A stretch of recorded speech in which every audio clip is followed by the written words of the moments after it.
The latest news from around the world. 94.4 Spice FM. Good morning, this is Mizwa Dennis Aseto.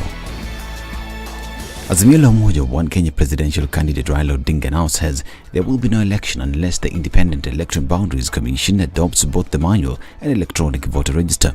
Odinga cited alleged plans by the Wafula Chebukati-led commission to interfere with the forthcoming election, hence insisting that both registers must be available. The Azimio chief, who was addressing a rally in Githunguri during a charm offensive in Kiambu County, said the manual register in a polling station is an irreducible minimum for his camp. Wamechagua polling stations kama 10,000 pale ambao wataweza kuingiza hiyo kura 200 ili ingie pale ndio wapate kura milioni 2 ya ile ya ziada ya uongo. They must have a manual register along with biometric identification of the voters on that polling day. Kama hivyo hakuna uchaguzi. Meanwhile, the Kenya Kwanza team has criticized their Azimio la Umoja One Kenya competitors, labeling their concerns over the company contracted to print ballot papers a sign of fear of defeat in the August 9th election, 33 days away. Speaking during campaigns in Marsabit County, the leaders said their eyes were on the 22.1 million voters cleared by the IEBC and not the company contracted to print ballot papers. The Deputy President William Ruto-led team said they have expressed confidence in the IEBC to deliver a fair, free and credible election. Wajipange, twende kwa uchaguzi. Wananchi wa Kenya waamue na wasianze kutuletea vitisho, wasianze propaganda, wasianze kujipanga wakatae tena hii uchaguzi wa tarehe 9 mwezi wa 8. We know Azimio has sensed defeat. They are interfering with the independence of IEBC. Kwa vile wamezoea kujiapisha, wamezoea kusema wameibiwa kura. Sasa imefika wakati wameona deep state haina maana. The team warned their opponents against frustrating the elections preparation process by interfering with the operations of IEBC. Deputy to ask IEBC to facilitate an inspection tour of the ballot paper printing plant to ensure no excuses among their opponents ahead of next month's general election. Mimi nataka niulize IEBC wapeleke huyu mtu wa kitendawili aone mahali kura zinachapishwa. Wampatie ile kazi yote anafanya. Hata akitaka ndugu yake asimamie makura wampatie hiyo nafasi, lakini bora uchaguzi iwe tarehe 9 mwezi wa 8 na wananchi wa Kenya wapatiwe nafasi ya kupiga hiyo kura, kwa sababu wananchi wameamua. Kitendawili anaenda nyumbani asubuhi na mapema. And the Independent Electoral and Boundaries Commission was held in a crisis meeting following a High Court ruling outlawing the requirement of presidential aspirants' submission of 48,000 signatures for clearance. With the clock winding down to 33 days to the general election, the Election Commission is back on the drawing board. IEBC commissioners spent the better part of yesterday holed up in a crisis meeting to ponder on Justice Anthony Mrima's order vacating the mandatory need for presidential aspirants to submit at least 48,000 signatures and copies of identification cards or passports. Following the setback, the commission is pondering all the viable options at its disposal. The commission convened the meeting that included its legal department.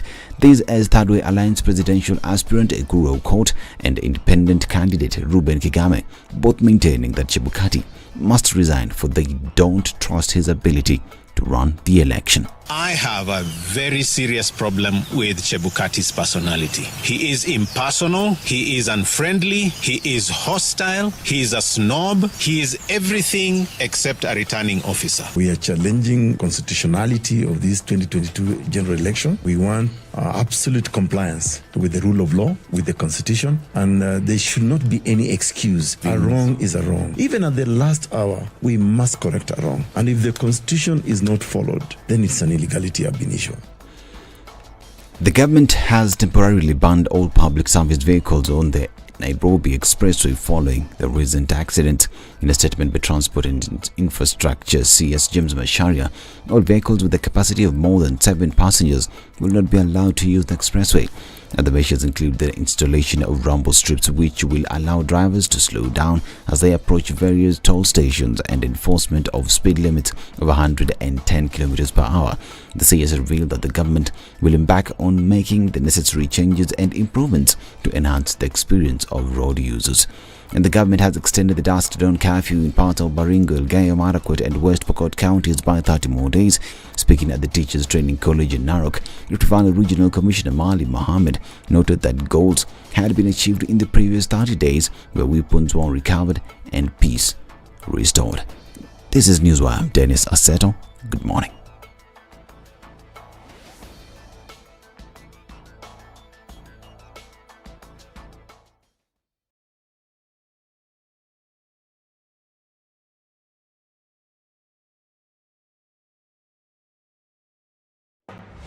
The following takes place from 6 a.m. to 10 a.m.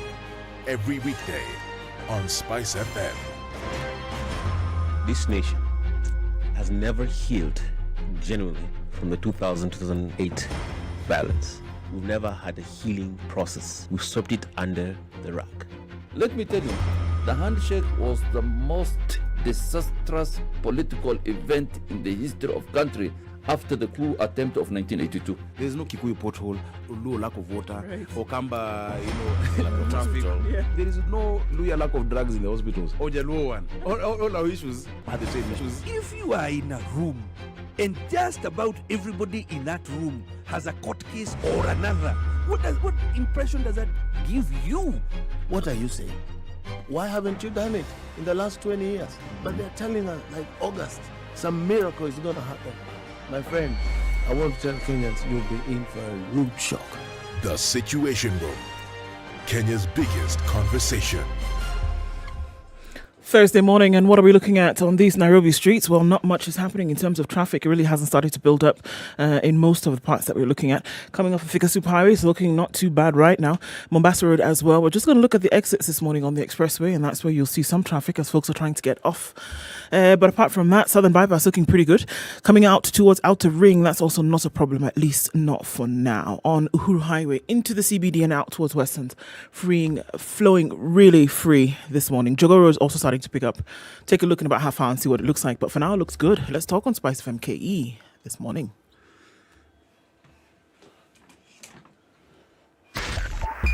.5 Spice FM, Kisumu.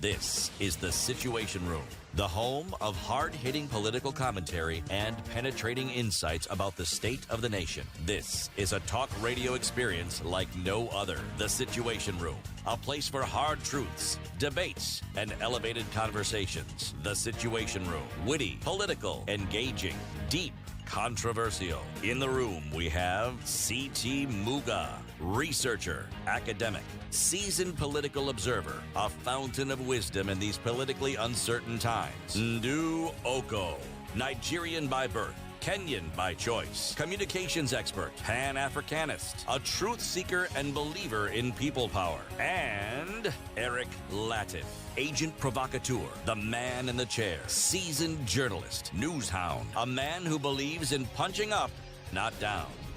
This is the Situation Room. So let's start the day then. It's 8 minutes after 6. Very good morning to you. It's the 7th day of the 7th month. Saba Saba. Happy Saba Saba Day, Ndu. To you too. Mm-hmm. That's how it goes, right? Well, yeah. Can go however you want to go. Bwana Muga. Yes, Bwana Latiff. How are you? I'm well, thank you. Happy Saba Saba Day. Well, happy Saba Saba Day to you. Okay. Thank you very much for wishing me a happy Saba Saba Day. 7th day of the 7th month. Welcome to the show, everybody. How are you doing? This is Kenya's biggest conversation. Happy Thursday. It's Justice Thursday, and we'll have a Justice Thursday conversation. Yes, today we'll be talking about access to justice for people living with disability and special needs. How is that done? The Deputy Academic Registrar for Training at the Kenya Institute of Special Education, Flora Malasi, will be with us in the studio. She'll tell us what KISE has been doing to promote access to justice for persons living with various forms of disability. That is at 9 o'clock. At 8 o'clock, we want to have a conversation about enhancing safety on urban roads. The Kenya Urban Roads Authority Assistant Director in charge of road safety, Wilson Tikwa, will be with us to have that conversation. At 7 o'clock, we'll have another conversation about roads and transport. There are electric buses on Kenyan roads. Did you know that? No, I didn't know that. Ndu, did you know? Yes. There are electric buses on Kenyan roads. Huh? I did not know. Now, the company that is rolling out electric buses is called Basigo. And Chief Revenue Officer Moses Ndirito will be here with us, telling us about the rollout of these electric buses. We know that the Ministry of Transport asked interested bidders to apply to get the license for what? The BRT, right? And they were told we want to have, if hybrid, at the very least hybrid or fully electric buses. So how is that going? That is what Moses Ndirito will be telling us about, what this company does, where they're getting the buses from. Most importantly, how are they charging those buses? Yeah? So it's electric. So where do you charge it from? At the bus stop. So unapaka karibu na nyumba yako na Unaweka kwa socket. yes. Unaweka extension cable hapo nje ya dirisha. Yes, a nice long extension cable. Yes. Yeah. And then today is the first time in the world that the world is commemorating Swahili Day. UNESCO gazetted the 7th day of the 7th month as World Swahili Day. Just the other day, Uganda acknowledged this and made Swahili one of its official languages. So now all the East African countries have Swahili as a language. So we'll be having a bit of a conversation for a few minutes with a professor of Swahili language to tell us about, how many people speak Swahili and why is Swahili important? How big is it? Yeah? Yes. Tell us about COVID. All right, let's look at what has been released just the other day from the World Health Organization in terms of the footprint of COVID infections around the world. And it just did a map of that, showing us, looking at the continents, and we'll look at North America, South America, Europe, Western Europe specifically, and then Asia, going into the oceanic region. That's where you find the most cases of COVID having happened over the last 2.5 years. And it's just interesting to look at where this has been affected. Mostly, it's continuing to spread around the world with more than 555 million cases confirmed and about 6 million deaths reported across almost 200 countries. Still seeing that concentration has been in certain parts, with the US taking the bulk of deaths as well as the bulk of infections. At 83 million and 1 million cases and deaths, respectively. Following closely behind by Brazil, then India, Russia, Mexico, Peru. Those are the countries with the highest in terms of COVID-19 infections and cases. Let's look at Kenya and what's happening. 292 new cases from a sample size of 3,297 brings the positivity rate slightly lower to 8.9% over the last 24 hours. And if we're looking at what's going on in parts of Asia, into the Middle East, the biggest Hajj pilgrimage since the COVID pandemic began kicked off yesterday. Hundreds of thousands of mostly maskless worshippers, as is being reported by Agence France Presse, expected to circle Islam's holiest site in Saudi Arabia, Mecca. 1 million fully vaccinated Muslims, including 850,000 from abroad, are allowed at this year's Hajj, a major break from 2 years of drastically curtailed numbers due to the pandemic. So we're seeing the largest number ever since they've been allowed to do so. At Mecca's Grand Mosque, they performed the Tawaf, which is the circumambulation, I can never get the word of the Kaaba, the large cubic structure draped in golden black cloth. And so that's where you see the largest group of people coming together as they're encircling this rock. So the worry is that what's going to happen after Hajj? Will we see a surge in cases? Will we not? We're just going to have to wait and see. That's what's happening with COVID.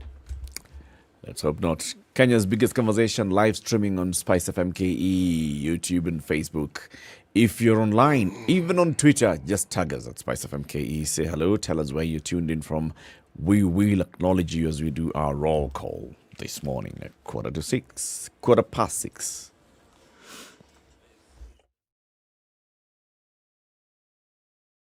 This is the Situation Room, the only way to start your day. To be Kenyan is to enjoy an equal chance to build the nation. Freedom of movement, freedom to be true to yourself. Election bila noma, penda jirani. This message is brought to you by the National Cohesion and Integration Commission, NCIC, in partnership with the Standard Group.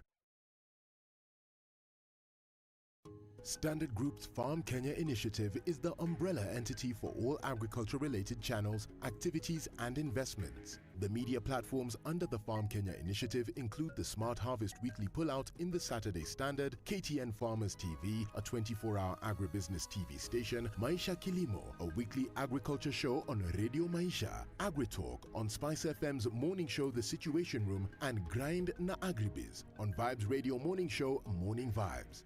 Find us online at www.farmers.co.ke, an integrated website that creates and aggregates agri-content, hosts a digital marketplace, and wide range of agri-data.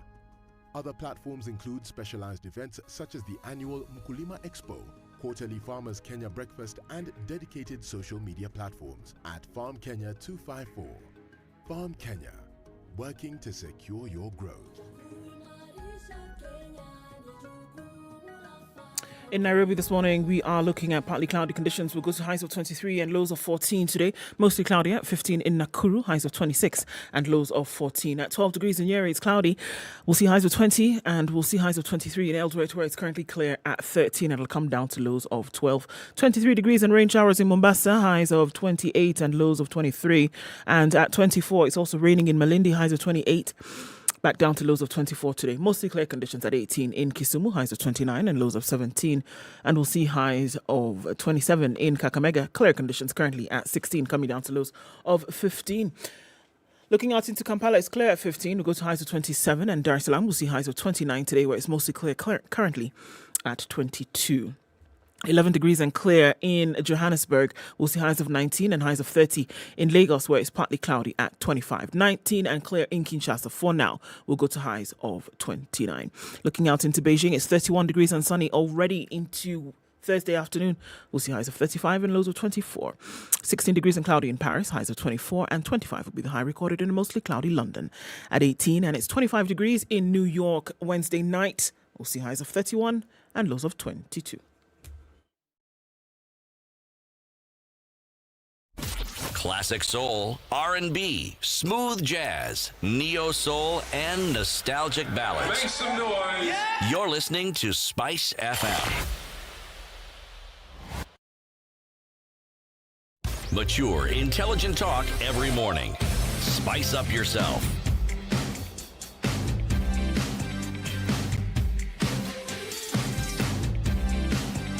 Mornings done right.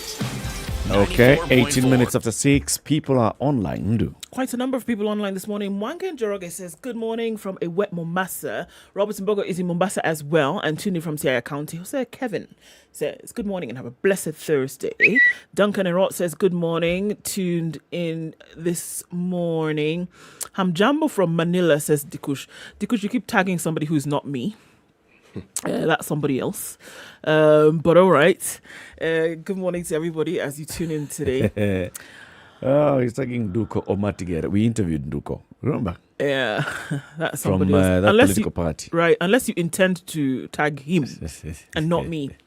Right? Andrew Franklin says, tell him, what's your proper Very title? simply, at Nduoko. There you go. Okay. At Nduoko. Lavington is tuned in. That's where Andrew is this morning. And my favorite radio station of all time, Chichi Rose. Chichi Rose says, good morning. Karis Mwema says, good morning, tuned in from Mazeras. CT, he wants you to translate something I cannot read. Mgaga sounds like something a baby would say. Mgaga na upo hali wali mkavu. Okay. You'll translate today. Shantos Mgaga na upo hali wali mkavu. Okay. It's a Swahili proverb. Go with the wali mkavu and then move backwards. Wali. As in rice. Cooked rice. Kavu.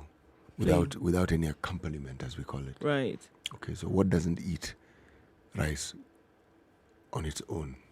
Stuck naked rice without any accompaniment. hoity-toity person. Carry on. Yeah? Am I right? Carry on. So, you go fishing and you spend time out there fishing. You'll definitely come home with something. Yeah, with a catch. Which you can now so use you'll an not accompaniment, eat the rice. dry rice. Oh, okay. You get it? Got it. You get it? Ukigagana upo. Huli wali mkavu. Nyakundi says, good morning from the land of Mira while you're at it. Good morning, Ndu, Muga, and Latiff. We're loud and clear from Gigiri. Amos Freeman says, good morning. John Amasongole is tuned in this morning. And David Amanya says, good morning. Tuned in from Kampala. That's where Shanto Siketo is. And quite a number of people online today. Just going through all of you. Karibuni sana. Thanks for joining us. Welcome, everybody.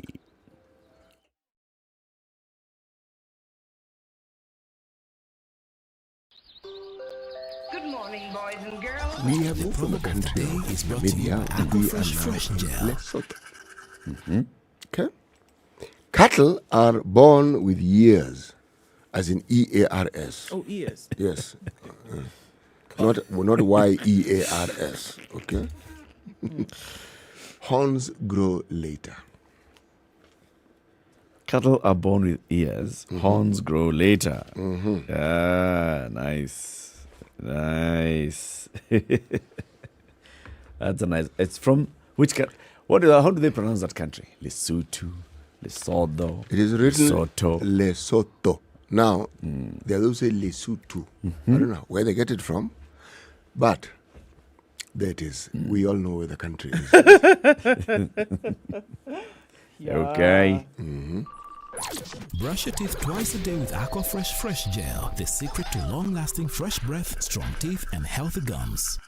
22 minutes after 6. Let's take a look at the news headlines, shall we? Yes, www.standardmedia.co.ke. Today is Sabasaba. Remember the Mwakenya movement? We revisit a difficult time in Kenya's political history. A couple of stories are going to be published on the online edition of the Standard commemorating this particular day and the movement that was pushing for the second liberation of the country. What's in the headlines? Oh, quite a lot. Raila threatened to boycott polls on rigging claims. There's a threat coming from the Azimio camp saying, you know what, guys, we can see you from far and just be very careful. So we saw yesterday that the IEBC has been made certain demands upon by several parties. If you're looking at that carried in the nation, the Azimio coalition is asking the IEBC to come clean on accusations of meddling in the awarding of ballot papers contracts. So that's one thing. Civil society actors want the commission to make public an audit made on the voter register by KPMG. Presidential aspirants Kigame and Okoh demand the resignation of Chebukati for kicking them out of the race on what they're seeing now as an illegality. Raila says there will be no elections without the manual voter register. Azimio la Umoja Kenya presidential candidate Raila Odinga has declared that there will be no election on August 9th if the Electoral Commission does not provide the manual and electronic voter register. All right, this has been a request that has been coming from this camp for weeks now. Odinga claimed that there was a plot to rig the elections in 10,000 polling stations where a number of ballot papers would be sneaked in so that his opponent could get an extra 2 million votes. That is why we are saying that there must be a manual register at every polling station. It is not negotiable. We're telling the IEBC they must have a manual register along with the biometric identifications of voters on that day, failure to which there will be no election. Kama sio hivyo, hakuna uchaguzi, he said. With a manual register, it will be easy to tell how many people have voted in every polling station. In the electronic register, there is no record that remains. Addressing a rally in Githunguri, Kiambu yesterday, Mr. Odinga claimed they have sent someone to the country where ballot papers are being printed to go and print extra papers and sneak them in for the purpose of stealing the election. They plan to target 10,000 polling stations and use these extra printed ballot papers to top up their votes. At the same time, Odinga told his opponent in UDA, the Deputy President, William Ruto, that he was ready for the August 9th polls. He exuded confidence that he would win because of his reformist track record. Odinga asked Ruto to stop deceiving Kiambu residents and Kenyans that President Uhuru Kenyatta was shielding him in the ongoing campaign. DP Ruto says he wants to face me eyeball to eyeball. I do not need President Uhuru's protection. The contest is between me and Ruto, and I am challenging him to a duel. Okay. Headline in the Nation? Headline in the Nation: exposed names behind poll lies. Politicians are financing a flurry of falsehoods and distortions aimed at winning them backing in the August elections. A Nation investigation that involved analysis of tens of thousands of Twitter, TikTok, and Facebook posts show raising questions about the pervasive use of propaganda, manipulations, trolls, and disinformation, and how these influence the quality of leaders Kenyans elect. So are they giving names? Yeah. One name, for example? Rigathi Rigathi is a mentioned person. So is Rigathi spreading? No. So not media? that he's necessarily spreading. It's just, so his name has come up in terms of what has come up over and over, used by these individuals to spread information. So what is this? The company Safaricom has also come up many times when it comes to companies and individuals that are spreading false or otherwise information. So let me just give you that detail really quickly. Please. You want to? Yes. Okay. So, excuse me, one moment. Playing dirty inside the fake news smear campaign. President Uhuru Kenyatta's succession is marred by a campaign of disinformation designed to rig the presidential vote by disparaging the leading contenders William Ruto and Raila Odinga. The fake news smear campaign is waged by operatives of the rival coalitions who are also doctoring polls to give the impression that their preferred candidates are in the lead and have become more pronounced in this year's election as it is increasingly being fought online. Like in war where truth is the first casualty, ongoing campaigns in the election of the country's fifth president are fueled by propaganda that could unfairly influence the outcome of the vote if activities of British consulting firm Cambridge Analytica in past elections are anything to go by. So, what is happening here on the Kenyan front? Experts say that with the advent of social media, the power to spread information, which in old times was the preserve of the military, has been handed to the people, most of whom have thrown credibility to the dogs. Now, social media users across various platforms consume and share fake news and again and again. All right, so it's showing that the most memorable incident on disinformation happened May 24th when UDA Deputy Presidential Candidate Rigathi Gachagua stepped into Inoro Television studios for an interview. Jubilantly, he explained his party's plans to improve small and medium enterprises instead of empowering big and established businesses. In 90 minutes, social media was ablaze. 10-second video segment of his interview in his native Kikuyu language went viral on Twitter and Facebook due to deceptive English subtitles. This was complemented by several Twitter hashtags that further emphasized the narratives behind the manipulation. The misleading subtitles alleged that if Kenya Kwanza won the presidency, the government would shut down large corporations and distribute the proceeds as handouts. The video started a series of attacks that lasted between May 24th and May 27th. So what they're saying here is that his name was used a lot and it became a leading hashtag.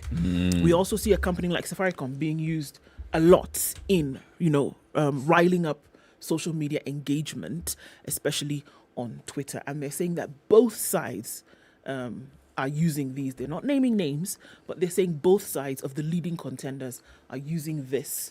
So the story is not exposing opponents. those who are spreading. No.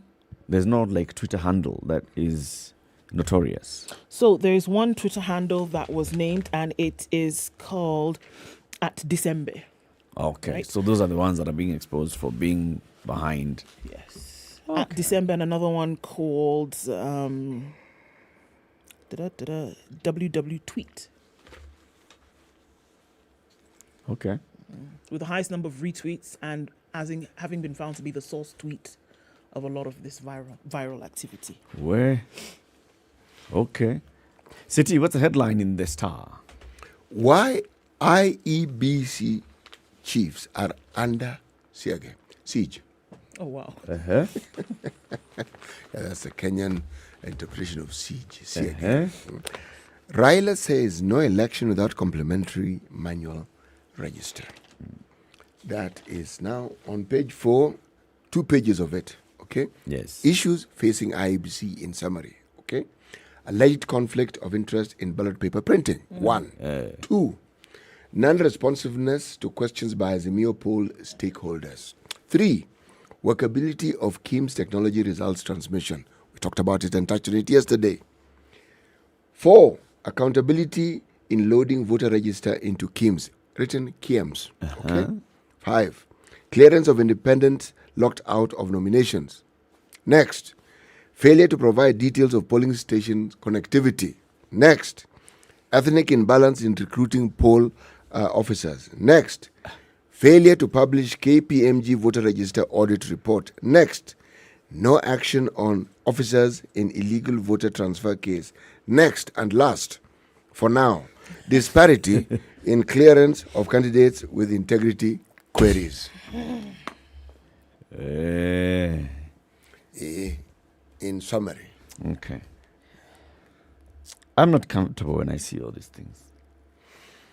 Like I've said many times before, whenever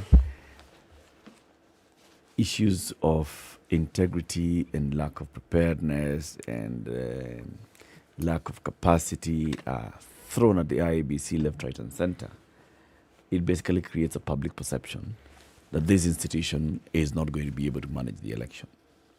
So when there's any small thing, like you expect, it's not going to take 2 or 3 days to announce the winner of the presidential election. They're certainly going to announce this on, let's say, the 6th day after the election. They have 7 days within which they must declare the winner. If it goes up to the 6th day, the 12th hour, people will be saying, you see, and there will be issues. And it's not good. We've got to go into these elections bila norma completely. The problems, unfortunately, many of the issues that are being discussed are a carryover from the last election. Yeah. So you ask, in these 5 years, why were these issues not resolved? Because, with the exception of the CEO who was then excused and then later turned out to the Communications Authority CEO, everybody else who was there, again with the exception of a few of the commissioners who were then appointed, still there. Yes. So this story of a carryover of issues from the last election, it doesn't forebode well. Yeah.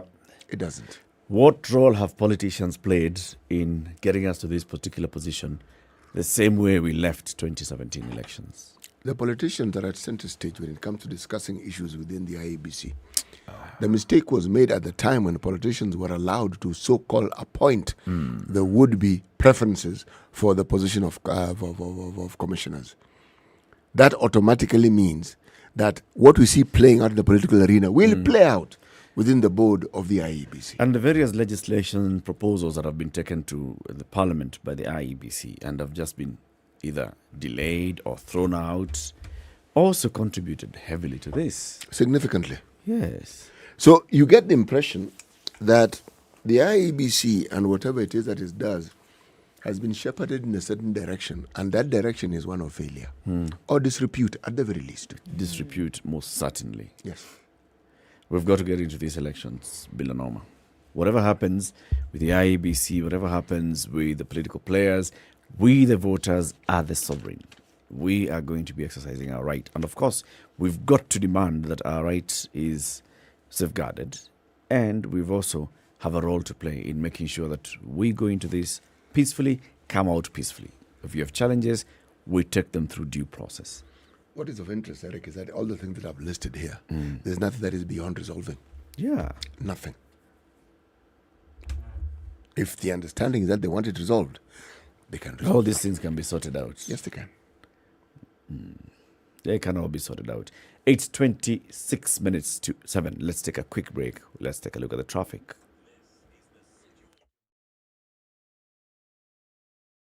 This is the Situation Room, the only way to start your day.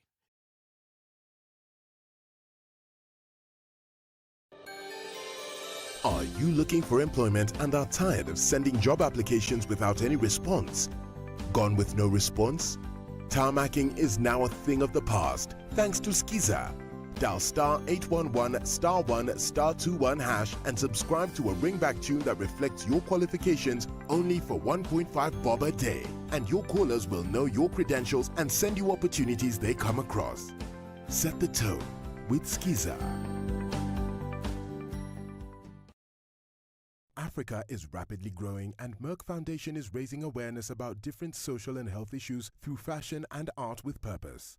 Our Africa TV show on KTN Home will talk about issues that matter to you, such as diabetes awareness, ending child marriage, supporting girl education, and breaking infertility stigma, among other topics affecting the continent.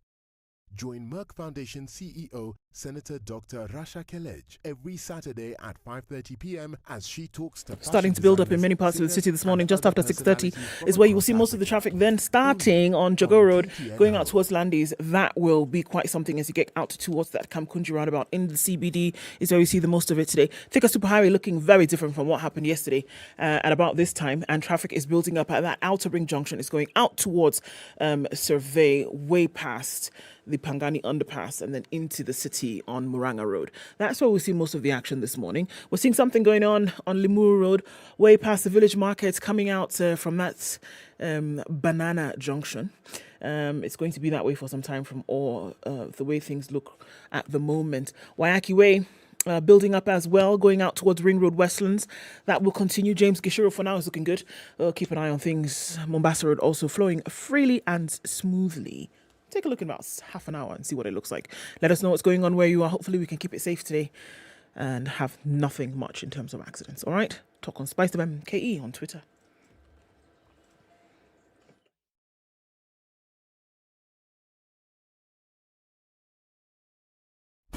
Classic soul, R&B, smooth jazz, neo soul, and nostalgic ballads. Make some noise. Yeah. You're listening to Spice FM.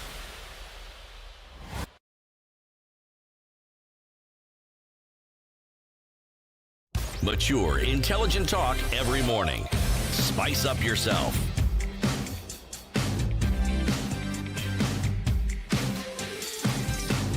It is 23 minutes to 7. The conversation continues. This is the Situation Room on Spice FM. Today is the 7th day of the 7th month of the year. And today is, for the first time, the world is marking what? Swahili Day.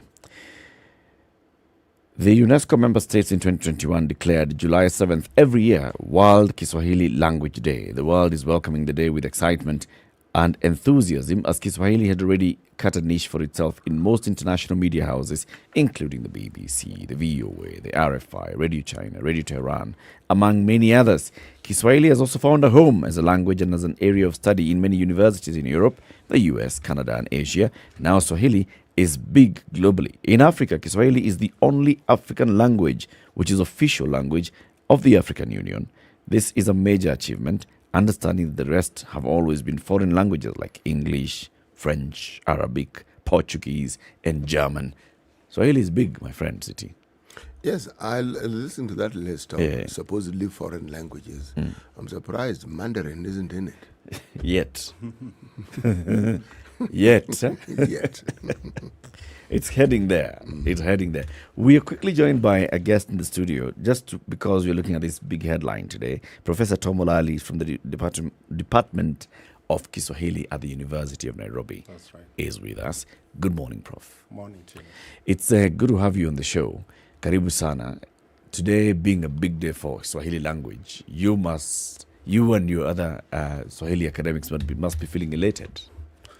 We are, and I'm just surprised that to others, it is World Kiswahili Day for today, 7th of July. Yeah. But for some of us, it's every day. Every day is Kiswahili Day. Every day.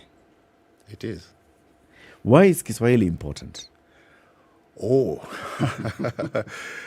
that is one question that we are asked everywhere we go. And especially Swahilists, Bantuists, linguists, and other scholars, and those who speak this language. Why is Kiswahili important? Kiswahili is important because first of all, it's an African language. It is the most spoken African language with over 200 million speakers. And as a matter of fact, if you look at UNESCO, who are the organizers of this event, even today in Kenya, is that it is looked at within two facets, that it is a language that brings world peace. It is a tool for communication. So just like any other language, the same question you'll ask somebody, why is English important? That's the same question you will ask, why is Kiswahili important? So if you have the answers for English, why English is important, then it answers why Kiswahili is important. And the only difference is that these are two different languages. Yes, thank you. But tell me, Prof, I mean, as you're speaking, my mind decided to do a little traveling. Yeah? And I was thinking about the parts of the world where the English language is spoken. It didn't, should we say, get assimilated into cultures in the same way. English is more or less forced on people because it's colonization that brought English to our shores. It's colonization that brought English to wherever it is that English was propagated. Same with the Portuguese, same with French. If I look at East and Central Africa, there was no occupying force that sort of like pushed people in the direction of the language. It is just the natural and normal socialization of people within the region and the language that actually spread the language. So, in a sense, the transition and the growth of Swahili language is actually a peaceful one. It's one that has happened, if I may use the term, organically. Would I be right in saying so? You are. Yes. And as a matter of fact, one of the issues that we grapple with every day is that Kiswahili existed. And we also have what is called the mother of Swahili language that existed, which is called the Proto-Swahili language. In other words, for us as linguists and those who pursue Swahili language as a discourse, in our research we call it the Kingozi dialect. That is the Proto-Swahili. So Swahili is second. I'll call it L2 language. So we, just like Ngugi said, we really need to decolonize our minds. Okay, and give Swahili priority in every facet of society. We've got to give Swahili priority. And it is a peaceful language.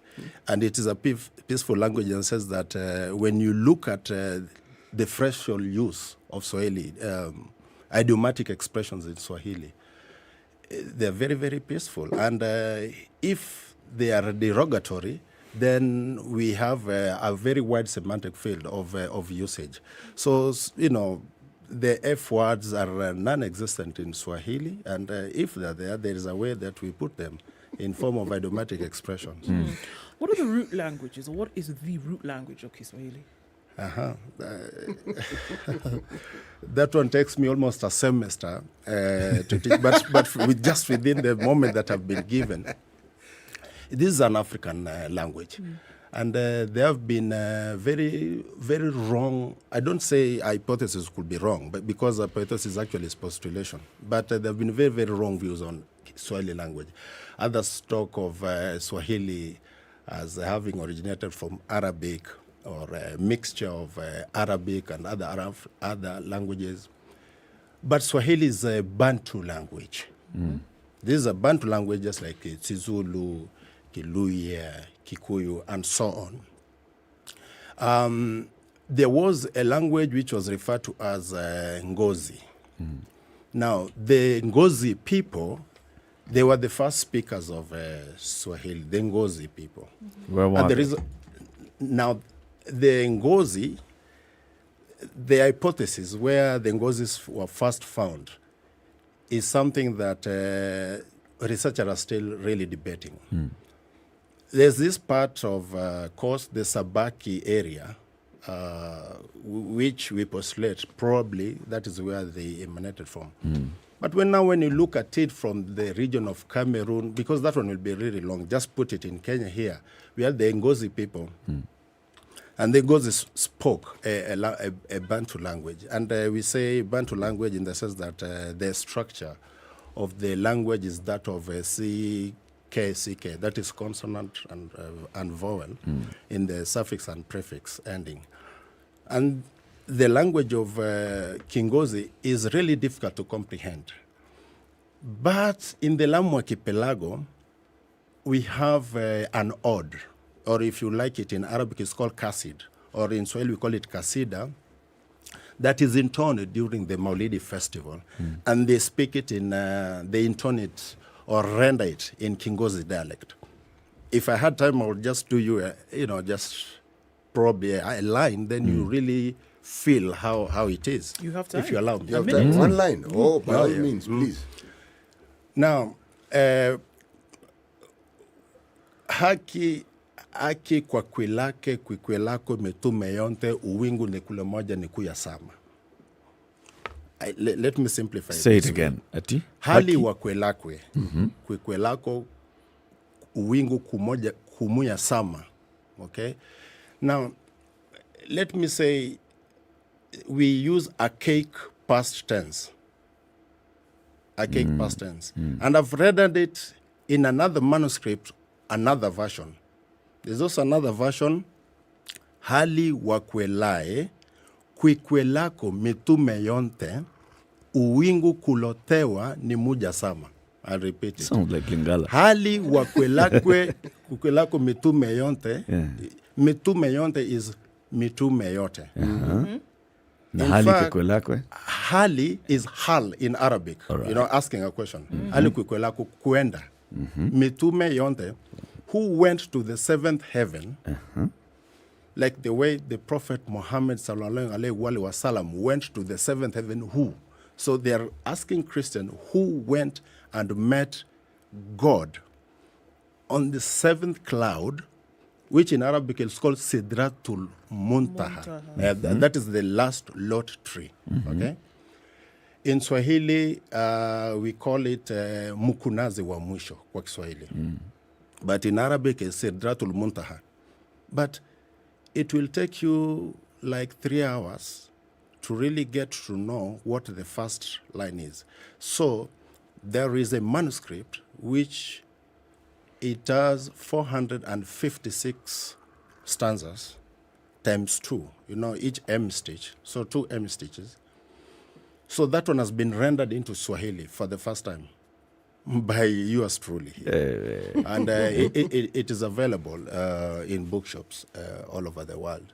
So I've rendered it from Kingozi to Kiswahili, now to English. But it is only spoken during the Malindi festival when party experts performing during the Milad Unabi. So are you then saying that the pronouncements that you have just put before us would perhaps be found in the Kiswahili dialect that is often referred to as Kiamu? Certain aspects, nuances. Kiamu is very different. Kiamu is very different. And of course, you will get certain, what I called, certain words. Let me not use lexical items. That's is very technical. Linguistic, yes. But just words that are found in Amu dialect. Then you'll find them in Kingozi dialect as well. But remember that Kiamu dialect, this is proto. This is the mother of Swahili language that we speak today.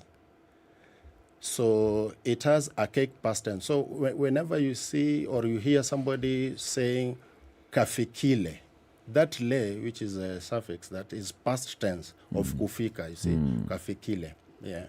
And it is just Israel and Miraj, that first stanza.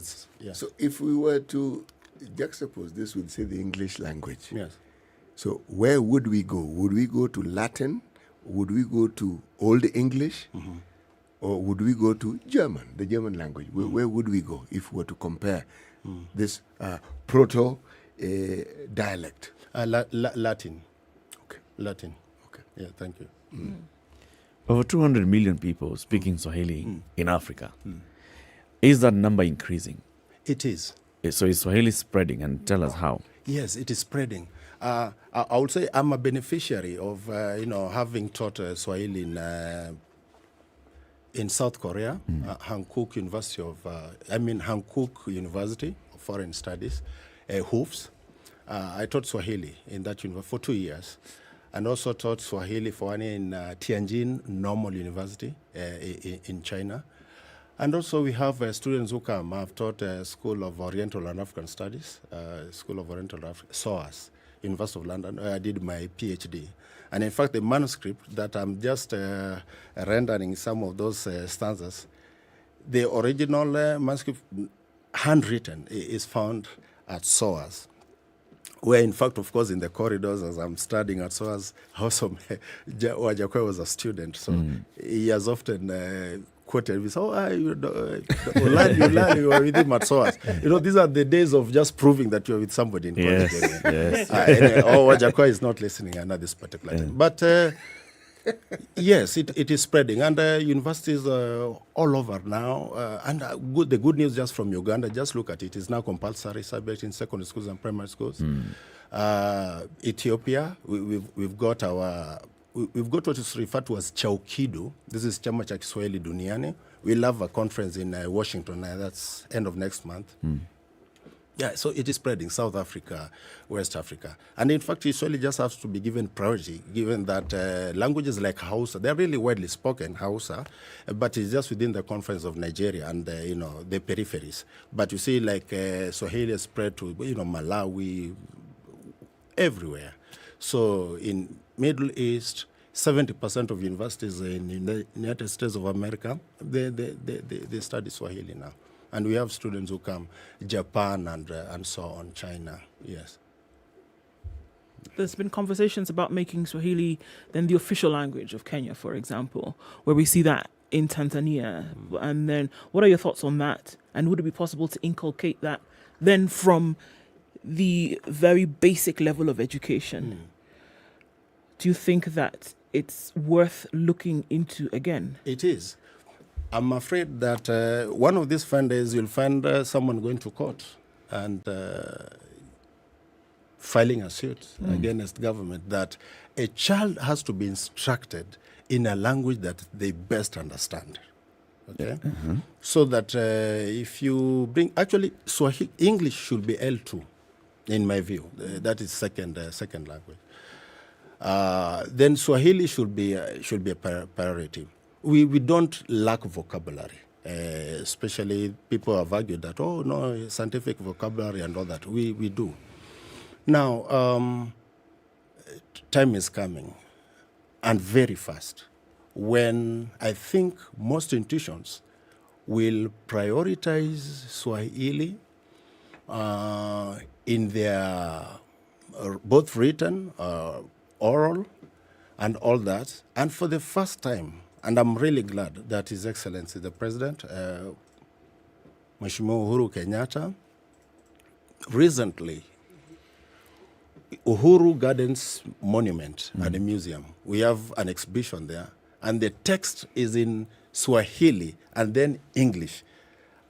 Not English and Swahili. So now it is Swahili first and then English second. And that's the way we are going. And I'm glad to say that I was the lead translator for the exhibition with Professor Kitako Amberia as my deputy. Thank you. Why is it so difficult for students in Swahili in school?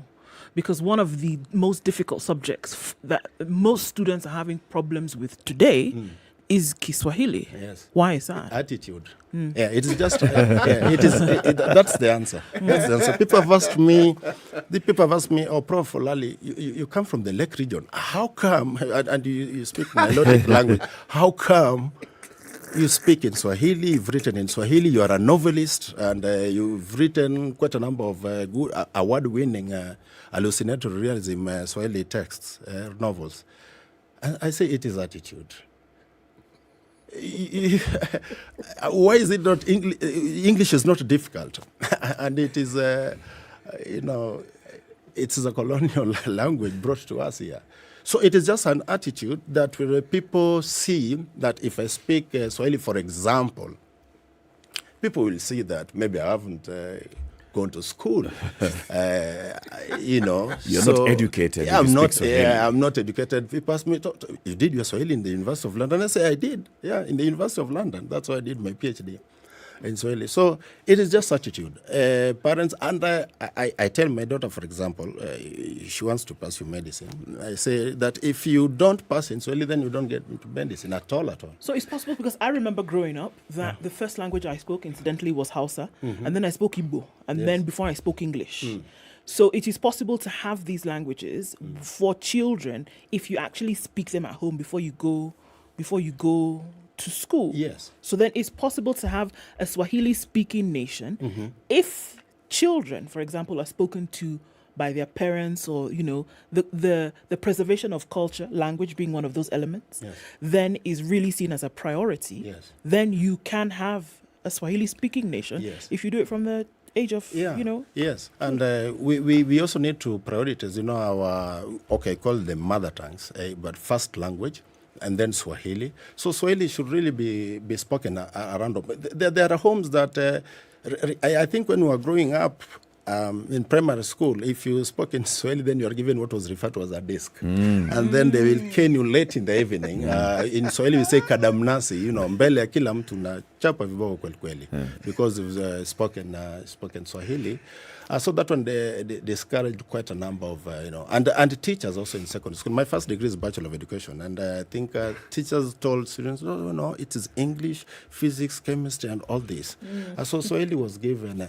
But because I've spoken to quite a number of students in secondary schools, primary schools, the benefits of Swahili. Oh, there are people, millionaires here, who, because of Wala bin Wala, for example, gets his check. I don't want to quote how much, but for me, I tell students that I've visited over 40 countries, not because of English.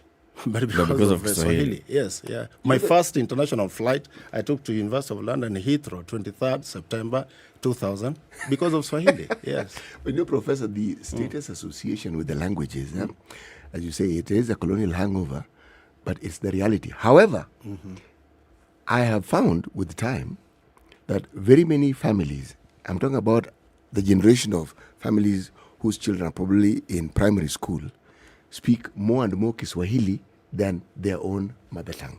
So there's a reversal in the status association with Kiswahili. Yes, I saw this in the Lake region where I worked for a very long time, where you would assume that the first language spoken to the children would be the Luo. Yes. It was Kiswahili.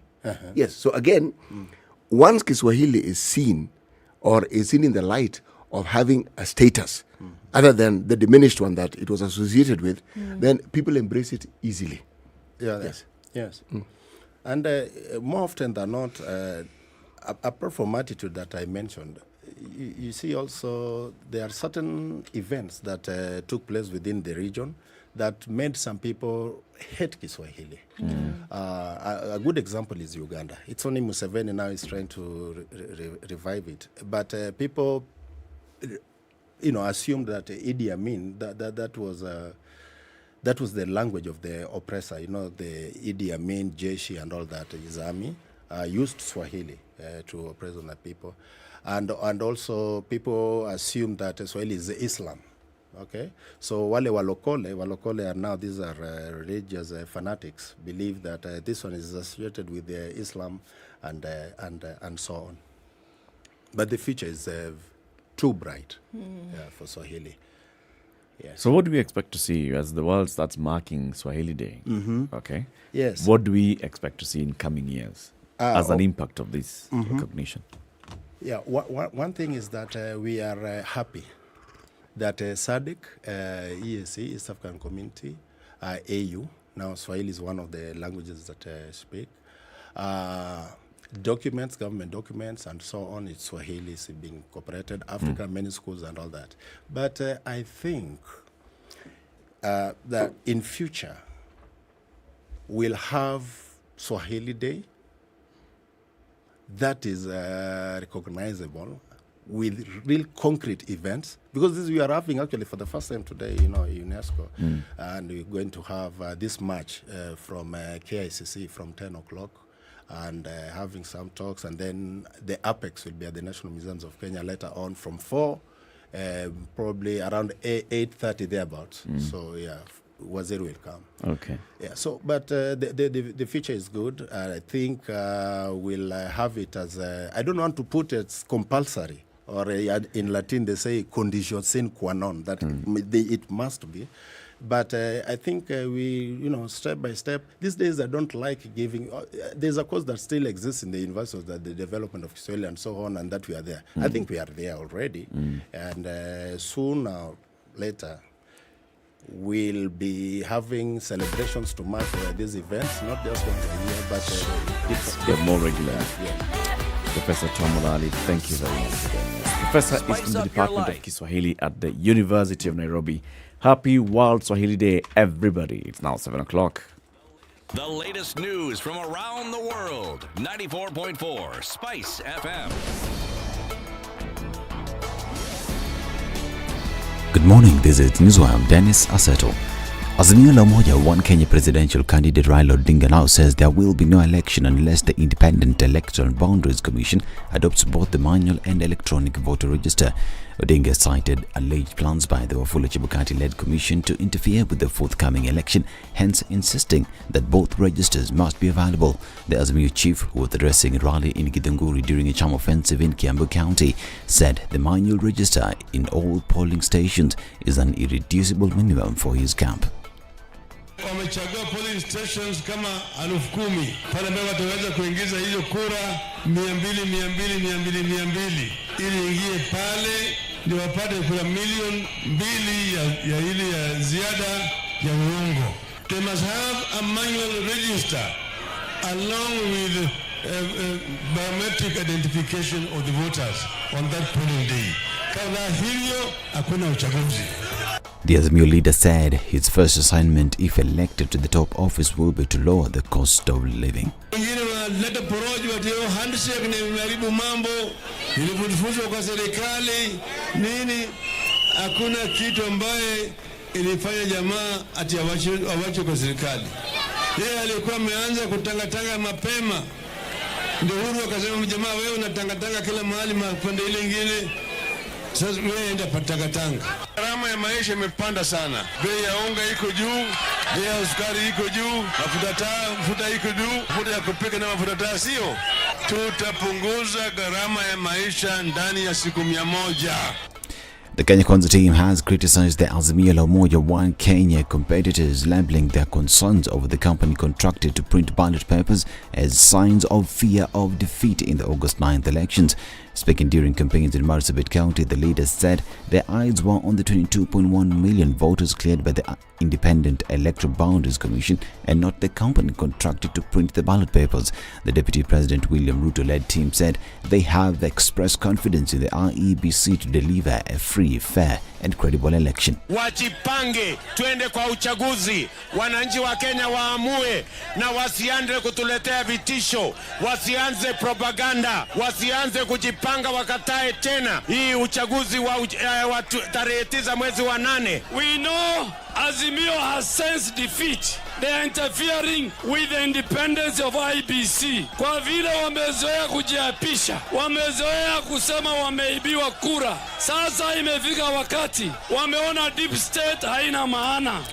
The team warned their opponents against frustrating the elections preparations process by interfering with the operations of IEBC. DP Ruto asked IEBC to facilitate an inspection tour of the ballot paper printing plant to ensure no excuses among their opponents ahead of next month's general election. Mimi nataka niulize IEBC wapeleke huyu mtu wa kitendawili aone mahali kura zinachapishwa. Wampatie ile kazi yote anafanya. Hata akitaka ndugu yake asimamie makura wampatie hiyo nafasi, lakini bora uchaguzi iwe tarehe 9 mwezi wa 8 na wananchi wa Kenya wapatiwe nafasi ya kupiga hiyo kura, kwa sababu wananchi wameamua. Kitendawili anaenda nyumbani asubuhi na mapema. The Independent Electoral Boundaries Commission held a crisis meeting following a High Court ruling outlawing the requirement of presidential aspirant submission of 48,000 signatures for clearance. With the clock winding down to 32 days to date the general election, the Electoral Commission is back to the drawing board. IEBC commissioners spent the better part of yesterday holed up in a crisis meeting to ponder on Justice Anthony Mrima's orders vacating the mandatory need for presidential aspirants to submit at least 48,000 signatures and copies of identification cards or passports. Following the setback, the Commission is pondering all the available options at its disposal. These as Third Way Alliance presidential aspirant Okoh and independent candidate Ruben Kigame, both maintaining that Chebukati must resign for they don't trust his ability to run the election. I have a very serious problem with Chebukati's personality. He is impersonal, he is unfriendly, he is hostile, he is a snob, he is everything except a returning officer. We are challenging constitutionality of this 2022 general election. We want absolute compliance with the rule of law, with the constitution, and there should not be any excuse. A wrong is a wrong. Even at the last hour, we must correct a wrong. And if the constitution is not followed, then it's an illegality ab initio. Now, the government has temporarily banned all public service vehicles on the Nairobi Expressway following the recent accident. In a statement, Transport and Infrastructure CS James Macharia says all vehicles with a capacity of more than 7 passengers will not be allowed to use the expressway. This is Newswire. Dennis Asseto. Good morning. The news on SpiceFM is brought to you by the Communications Authority of Kenya. The Communications Authority of Kenya, opening your world. SpiceFM, Nakuru. All right, a few minutes after 7 o'clock, and what does it look like on these Nairobi streets? We are seeing traffic on the Thika Superhighway, much more than we saw at this hour yesterday. But it's not too crazy at the moment. We're getting to that Pangani underpass. Well, okay, that's a lie. It is really crazy, actually, bumper to bumper, all the way to the Pangani underpass. And we're also looking at traffic coming off Manyanja Road, which is then connecting with Outer Ring through to Jogo Road this morning. Very, very slow. We're looking at bumper to bumper. Kangunda Road, not looking too bad. Juja Road, however, taking some traffic and then going out towards the city, connecting with Muranga Road eventually. What else are we looking at? Jogo Road, bumper to bumper in both directions. And we're looking at Uhuru Highway, having clogged up some past the Nyayo Stadium roundabout through to that Haile Selassie junction. So it looks like it's going to be a crazy Thursday. Keep your wits about, seatbelts on, don't forget that. Let's see what it looks like in about half hour or so. Tell us what's going on where you are. A couple of accidents, unfortunately, already happened this morning. Can we please try be careful? Let's talk on SpiceFM KE on Twitter.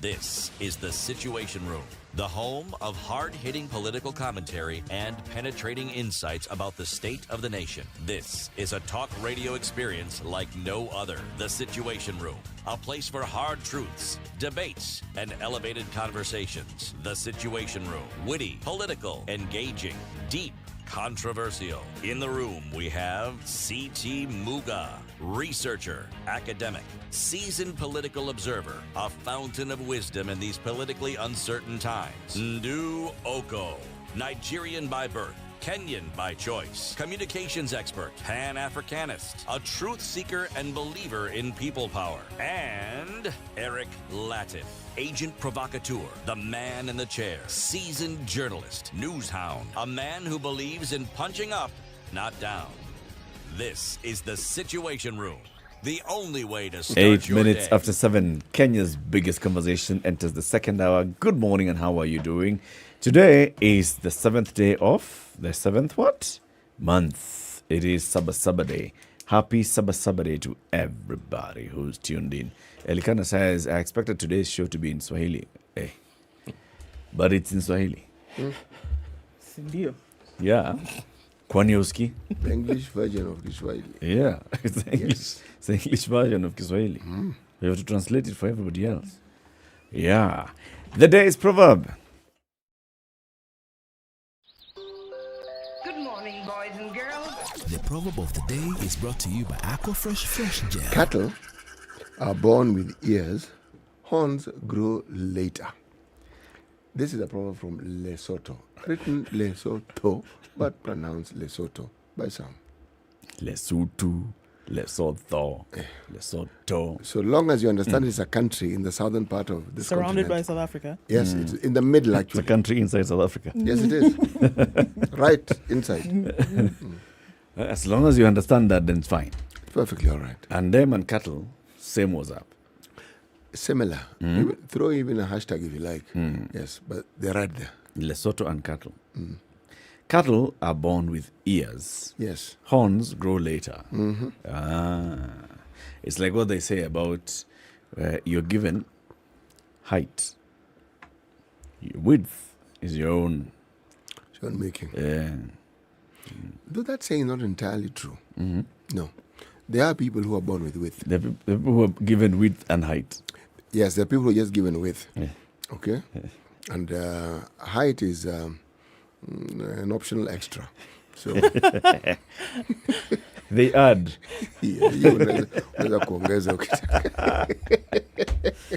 Okay, we have a guest in the studio, another guest in the studio this morning. Moses Nderito is a chief revenue officer at a company called Basigo. Moses is also a regular listener and a caller into this show. Good morning. Good morning, Eric. How are you doing? Very well, thank you. Good to have you finally in the Situation Room. Thank you very much. And on the hot seat. It's not too hot. Not the hot red lady next to me. Yes. Bas. It's finished. Wisha. Done. What? Where? Everything gone. Finished. Yeah. Moses, you're somebody who's really, really big on issues of road safety. Yes? Yeah. In fact, you even served in the board of what? The National Transport and Safety Authority. Yes. And on issues of safety for bikers, for motorists, for pedestrians, for everybody. What's happening on the expressway? I think sometimes in Kenya we behave like we're the first to do something. Roads like expressways are not manned by roadblocks. You put technology. There's no reason why we don't have speed cameras on that road. But again, as usual, knee-jerk reaction, now you ban matatus on the expressway. I don't understand that. What you should do is put speed calming measures and find people. You already have the database of the people using the expressway. So by the time I get to the end, if I was misbehaving, you can actually apprehend me. So when you ban, like they said, you ban matatus, what are you telling Kenyans? That the expressway is for the chosen few? Yes. I think sometimes we do things like, we behave like we're the first ones to have an expressway and we are not. Then secondly is, okay, why also must we be policed? I mean, I saw a video yesterday, somebody doing 220 on the expressway, and then somebody else is filming it.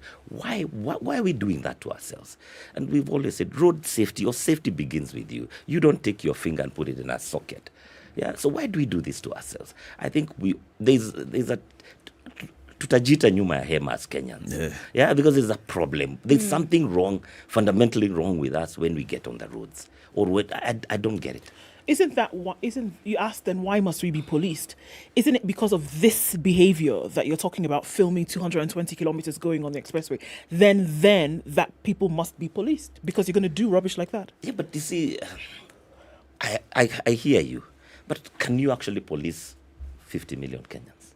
Or how many of them? 80% of them use the roads. You can't police all of them. So we must actually get to a point whereby there's a certain personal responsibility, and we must shun those people who are doing that. So that person who's sharing that video, and then we must actually begin to shame them and say, this is unacceptable behavior. For example, look at how we rallied when the border guys attacked that lady. The same kind of reaction we should be getting for these people who actually ruining a national highway for all of us. They're putting your life and my life at risk. And now they've said 80% of people who take public transport can actually not be on that road because one person because there's let's call it what they are, one idiot did something on the road. Yeah. But is it an issue of speed, or is it an issue of design, or both? Hear me out. So we've seen accidents, big accidents, 3 big accidents, but both at the entry and exit of the expressway. We haven't seen accidents in the expressway. When you've seen accidents that are somewhere on the expressway, it's somebody who was on the outside, driving fast and missing a turn, and driving into the guards, into the expressway. We haven't seen issues on the expressway. Yes, there are people who are misbehaving, of course.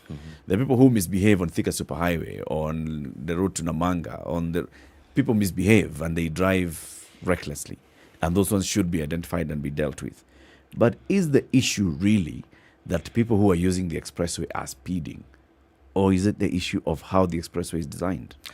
I don't want to display ignorance because I'm not an engineer or a designer, but at the end of the expressway, there's a gate, there's a toll gate. So you have to stop. Everybody can see that. Exactly. So if you're carrying too much speed, you need more time to stop. So if you were not carrying that speed, you would stop normally. Why haven't you crashed at the expressway? Because I don't speed. Simple. Keep your car. I mean, even if you do 80 kilometers an hour, how long is the expressway? You will still make it in less than 10 minutes. And you'll be within the speed limit. But I think there's an excitement of, it doesn't make any sense. So I wouldn't say it's a design issue, because then I would ask you the same question. How many people have gone through the expressway and have not crashed into the barrier at the end? You know, the point that you mentioned, which is actually true, has something to do with our psyche as Kenyans and how we go about our lives. Because what you're saying is an expression of how some of the people we share the citizenry with go or choose to conduct their lives. And as you say correctly, our disregard for the rule of law in many ways is manifested in perhaps ways that we would ordinarily not think of. Because this expressway is not long. It's not 100 kilometers. It's what? 27 kilometers. Precisely. So why do you want to do 200 kilometers an hour on a 27? And it isn't as though it's a thoroughfare that doesn't have stops. So the design element may play a factor into it. But again, whatever is wrong with that design may not be the design. It's the implementation of the design. Because I do not see somebody who has the wherewithal and the knowledge to be able to design an expressway and doesn't have the wherewithal to understand the connectivity of that highway with the road that existed before and how it is to cater for the safety. I don't see it. Are you talking about this road that has been built? I'm saying this one. Principally, because this road that has been built, City, think about that section. We even discussed it yesterday. Yes, we did. The entrance into the expressway at Westlands. Yes. Okay. So you're coming from Moyakiwe, you get onto the overpass at IEBC, so you avoid the roundabout down there, all right? You come down, you stay on the right, you find yourself in the expressway. Precisely. Okay? You were not intending to go to the expressway. There was nothing that showed you. Yes. Keep left. And I'm saying it's not a design problem, it's an implementation problem. Oh, because okay, I do not see anyone who is worth their weight in whether it is salt or sugar designing something of this sort and wouldn't know exactly how to ensure that everything works. I don't see it. So design may have been good, but then the construction may not have been. Yes. I think that specific entrance you're talking about is got a design flaw, a major one. Because, and what you'll see is the matatus have come, let's say, from Kangemi, and then they have to do a quick sudden left. So that, and then where do the pedestrians go? So they have to stop on the side of the road to drop the pedestrians, and maybe you walk across the other side of the road. So there is a design problem. Let's not sugarcoat it. There is a design problem, and they should actually do something about it. Perhaps the expressway should have started at ABC, and that problem should have been sorted out, as opposed to where at Westlands, so that when you get in at ABC, then the toll gate is at Westlands, as opposed to that. And you know exactly where you are. Exactly. Or the entrance to the expressway can be earlier. I think that there's very, very many things that were not taken into consideration with the design of this expressway. And one of those things that you mentioned then, in terms of where is your pedestrian traffic going to then be able to maneuver? How are we going to cross roads? How are we going to board public service? Because the truth of the matter is that public transport is still the highest used form of transportation in the country. Yes. Why did it not take that into consideration? Because it didn't. We cannot say, oh, maybe they did, or no, it didn't. It didn't take it into consideration, and now we have these issues. But are we also saying that now seeing these two accidents, for example, that happen in the same place in as many weeks, and then unfortunately what we saw yesterday, are we saying that this can then be chalked up to the behavior of drivers on Kenyan roads? It's both.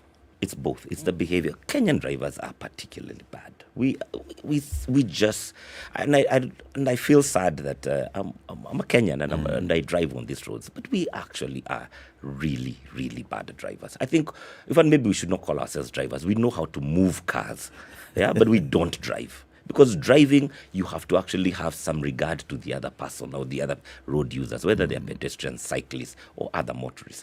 There's zero regard on how we drive. We drive like there's a race to somewhere we are all going, and you have to get there fast. And that's why we don't yield. Lights are a suggestion. I don't know. It's chaos on our roads. You said something I've never heard before. Speed calming measures. Yes. What would these be, and then would they be a solution maybe to this problem? Because people have talked about speed bumps. I personally don't think it would make sense on the expressway. And that's why I did not say speed bumps. Yeah. I said speed calming measures. What would be? For example, why is it that you don't, when you're out of the country, why don't you speed? Even down here in South Africa. Or you're in Rwanda, why don't you do it? Because there is a consequence. What is a consequence for speeding in Kenya? Seeing a cop. Yeah, and then? Seeing the cop. Exactly. So what have we done? We've created a situation whereby there is no consequence to the actions we do. So then everybody likes to point fingers. Oh, it's the police, or it's the NTSA, or everybody's pointing fingers at each other. But who was driving that car? You have your children in your car. You've got your wife in the car. But you want to drive at 200 kilometers an hour. How is that somebody? That is actually a personal decision that you must make. And maybe that's the conversation of how do I start with me before I say Eric needs to do something. It has to be myself first. So what are speed calming measures? Cameras are excellent. Design of roads. There's a way you can design a road that actually reduces how people drive. It's done in very many places. Well, where you require bumps, we also have to standardize those bumps where it's supposed to be bumps. It's not one is a hill and one is rubble strips. Yeah, some rubble strips work very well, others don't. But ours is a mishmash. There's no clear. Everybody does their own thing. And a lot of you'll see when an accident happens, say that nataka bumps. People want to create a small market there. So when the bumps come, then we can start selling wares. And that's why you find especially on the main trunk roads, people want bumps. Because when you slow down traffic, I can sell some things. But even that selling of those things on the roads is actually a danger to other people, to the people who are on the side of the roads, the pedestrians. Let's talk about public transport.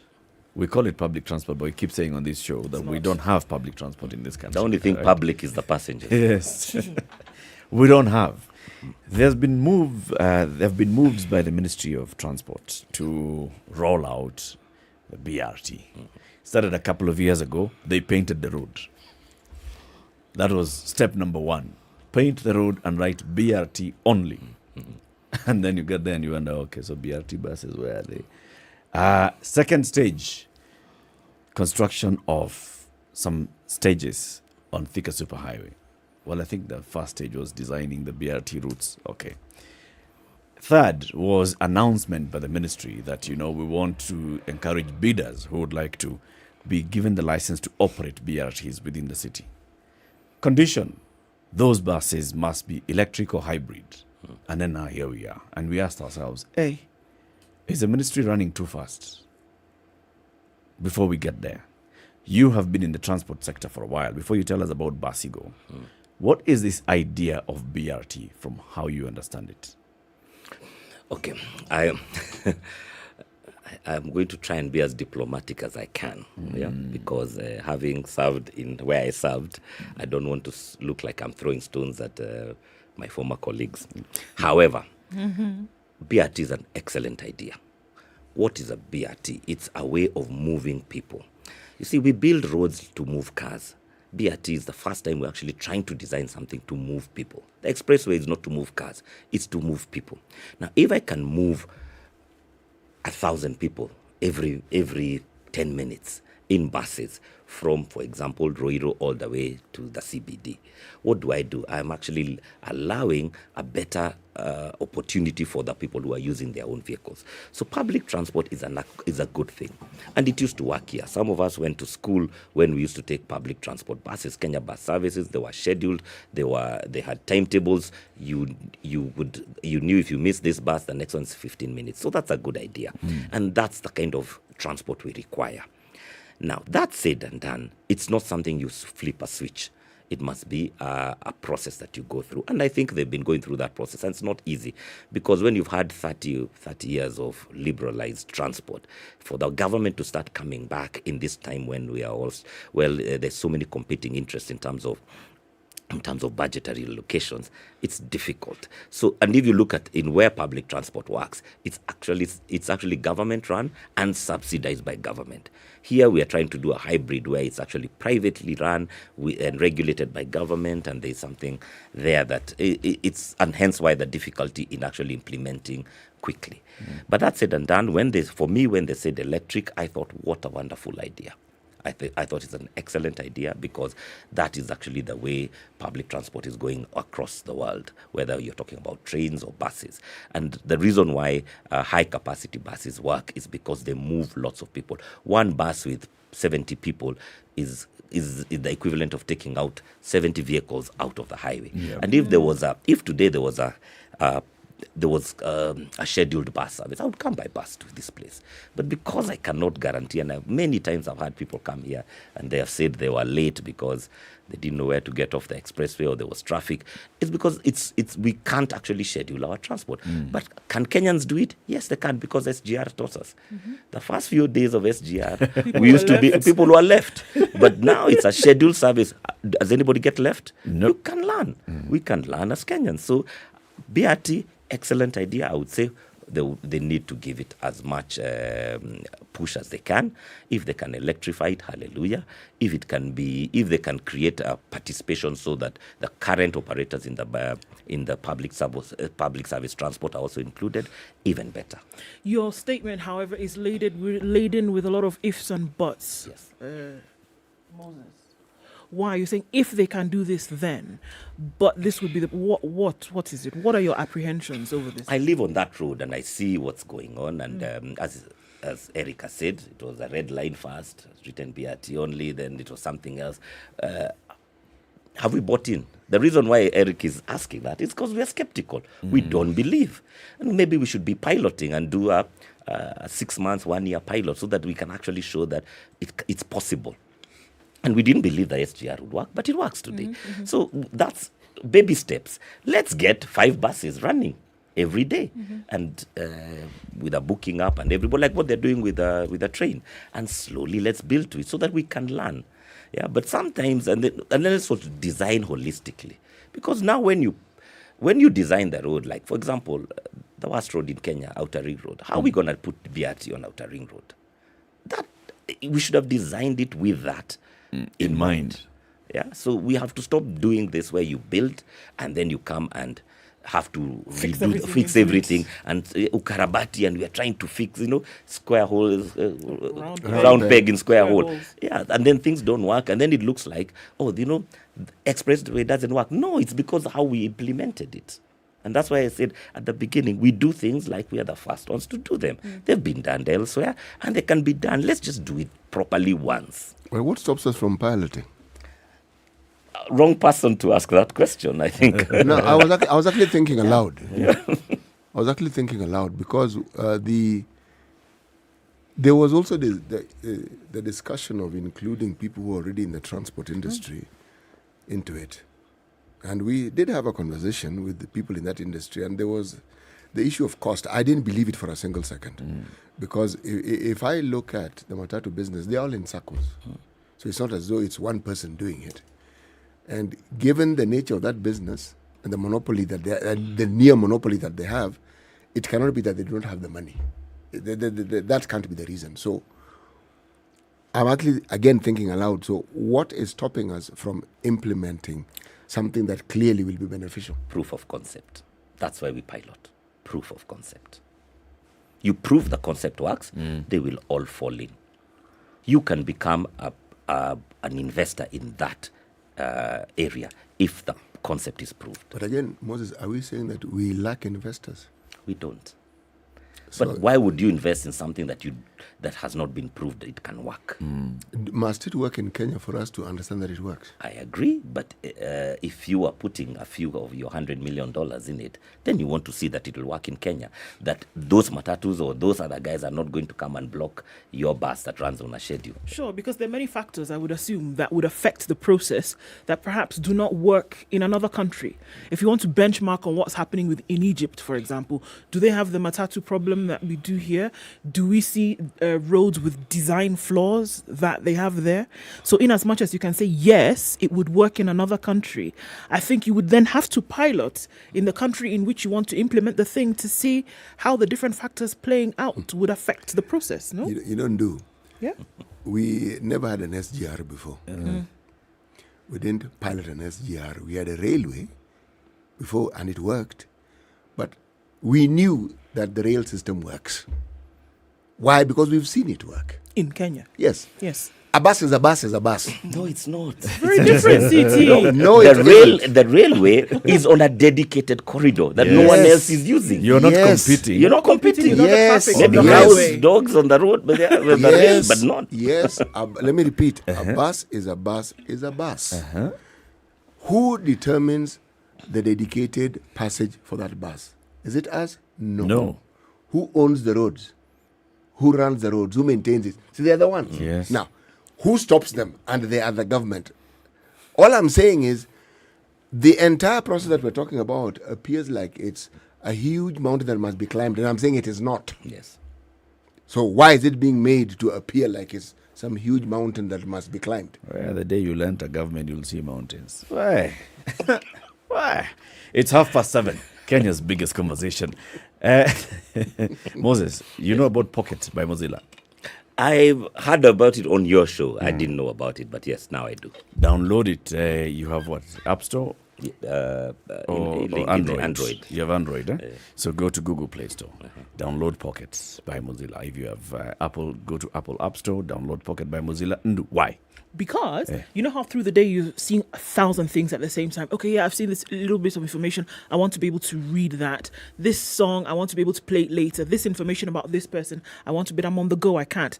Pocket allows you to basically put it in your pocket so that you can come back later and have a look at them. So it'll automatically, save those things for you. So you have a chance to then browse them later. And it's also a place now whereby Kenyan content creators are putting up their stuff. They're putting up their books. They're putting up their music. They're putting up their podcasts. So you have an opportunity to come back later and consume this information. It's great stuff. You should try it. Sold, right? Pocket by Mozilla. Also, we're talking about all this because the Communications Authority has done a good job in ensuring that there is access to 3G and 4G. 96.4% of Kenyans have access to 3G, 4G connectivity. That's a big thing. The regulator, Communications Authority, regulating and making sure that the telcos that are licensed to do this are doing the job, and then using the Universal Access Fund to make sure that there is connectivity across the country. Let's take a break, take a look at the traffic and the weather. We'll be back shortly with a conversation. Moses Nderito, Chief Revenue Officer at Basigo. He'll tell us what Basigo is. Basi.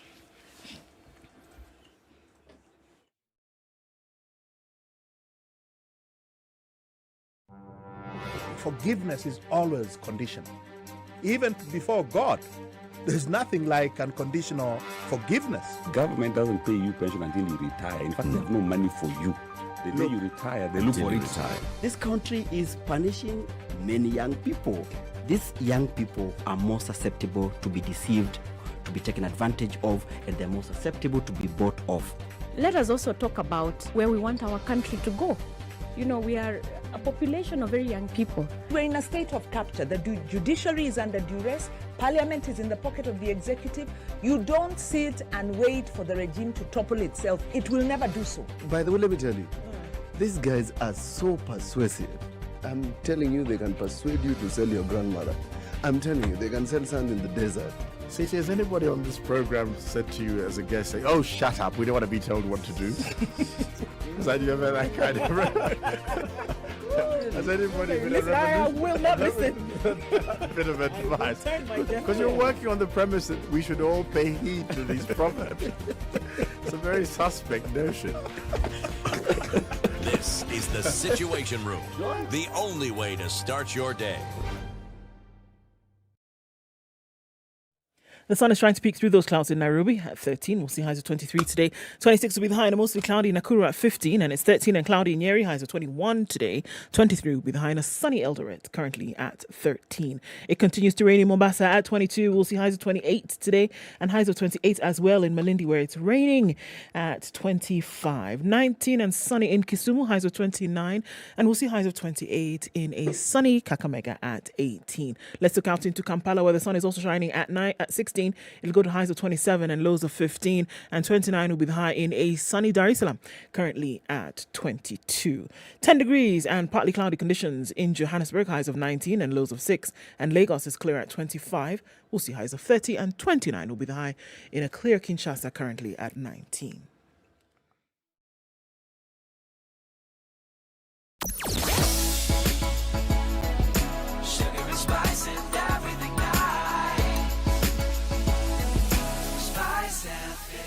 Spice up your life. All right, traffic seems to have subsided a little bit now. We're just looking past the Utali Drift on the Thika Superhighway. It's bumper to bumper, however, in and outbound on Kiambu Road. And what we saw starting off in Limuru Road early this morning, still doing the thing this morning. All right, we're looking at Waiakiwe, which is moving along well, not too much of an issue. James Gishoro not doing poorly at all. And then coming off Uhuru Highway into the city, that slows down just a tad, but you should be all right. On Jogo Road, traffic normal this morning, and Landis Road doesn't look bad until you get to that roundabout from at Kamkunji. Let's keep an eye on things. Ooh, wait a minute. Mombasa Road seems to have some traffic as you're getting towards... the SGR turnoff and then out towards Cabana. So let's keep an eye on that one. We have a spillover to Outer Ring. And let's talk on SpiceFM KE on Twitter. Classic soul, R&B, smooth jazz, neo soul, and nostalgic ballads. Make some noise. Yeah. You're listening to Spice FM.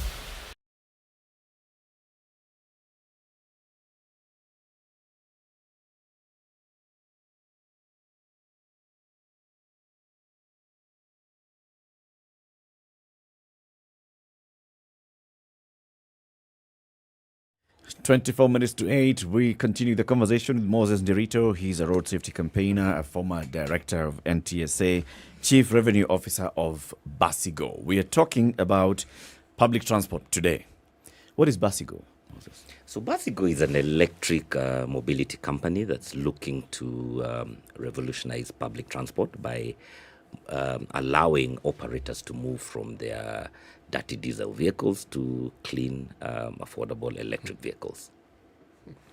Hey, you've practiced that thing, eh? Yes. That thing has been rehearsed. No. And Semena Swahili. He's the chief revenue officer. After all, it is World Kiswahili Day. So electric buses in this our Kenya. Yes, in this we have seen people who are converting diesel into electric. Very many vehicles being converted. The issue, though, when you hear about electric buses, is one, you need to charge these things. Where do you charge them? Number two, if you operate an electric bus in the country, where will you be charging it? On a regular basis. All those questions come in. I mean, so are you selling the buses to others, or are you operating the buses? We're actually selling the buses to the operators, to the SACCOs. Okay. So what we are doing is we're trying to simplify that process. So I sell you the bus, Eric. You run it like you run your normal vehicle. But then what I do is I'll get into a pay-as-you-drive contract with you. So you pay me 20 bob per kilometer of running, and for that I will charge your bus, I will clean your bus, I will maintain your bus, and everything, all those headaches that you're talking about that come with electric or that are perceived to come with electric, I take that away from you. So that way, what you concentrate on your core business, which is running the bus. So essentially, you're saying, let me understand you. You sell the bus, Then, in addition, you then offer a service. Yes. That's where the 20 bob comes in. Yes. I see. Yeah. And the 20 bob is cleaning the bus, servicing the bus, charging the bus. Charging the bus. That means I have to bring the bus to you to charge. So what we are doing right now, for the 2 pilot buses, they actually come back to us every day because we still own the buses, though they are being run by independent operators, so City Hopper and East Shuttle are running them on their routes. But as we are taking orders, and for the operators who have actually taken orders for their buses now, what we are doing is we are mapping out their routes. So similar to what I'm seeing doing on her screen, and what we do is then we put the charging stations within your route. Remember how these matatus operate. They are picked up at 5 a.m. from a petrol station, they run the whole day, and maybe around 9 o'clock, 10 o'clock, they go back to that petrol station. Yeah. And what do they get free parking at the petrol station in exchange for fueling. So in the same way, what we then will do is we will look within that route. Is there a terminal that works for that transport? Some of them have their own hubs or their own depots, so we can actually put the charging stations there. But we're also looking differently. We say, can we put them in the petrol station, an area that is secure, that the bus can go back there? Or can we put them in, if somebody's got an open space that we can actually get a concession to park buses and actually charge them there. So ours is decentralized. We're not looking to put a centralized charging point. So we decentralize to the routes where these buses or matatus are going. What does this charging port involve? Well, because the bus is got a huge battery, it's a 135 kilowatt battery. So there's a charger itself which is connected to the grid, and so sometimes there's an upgrade from the grid because you can't just you need 3-phase power.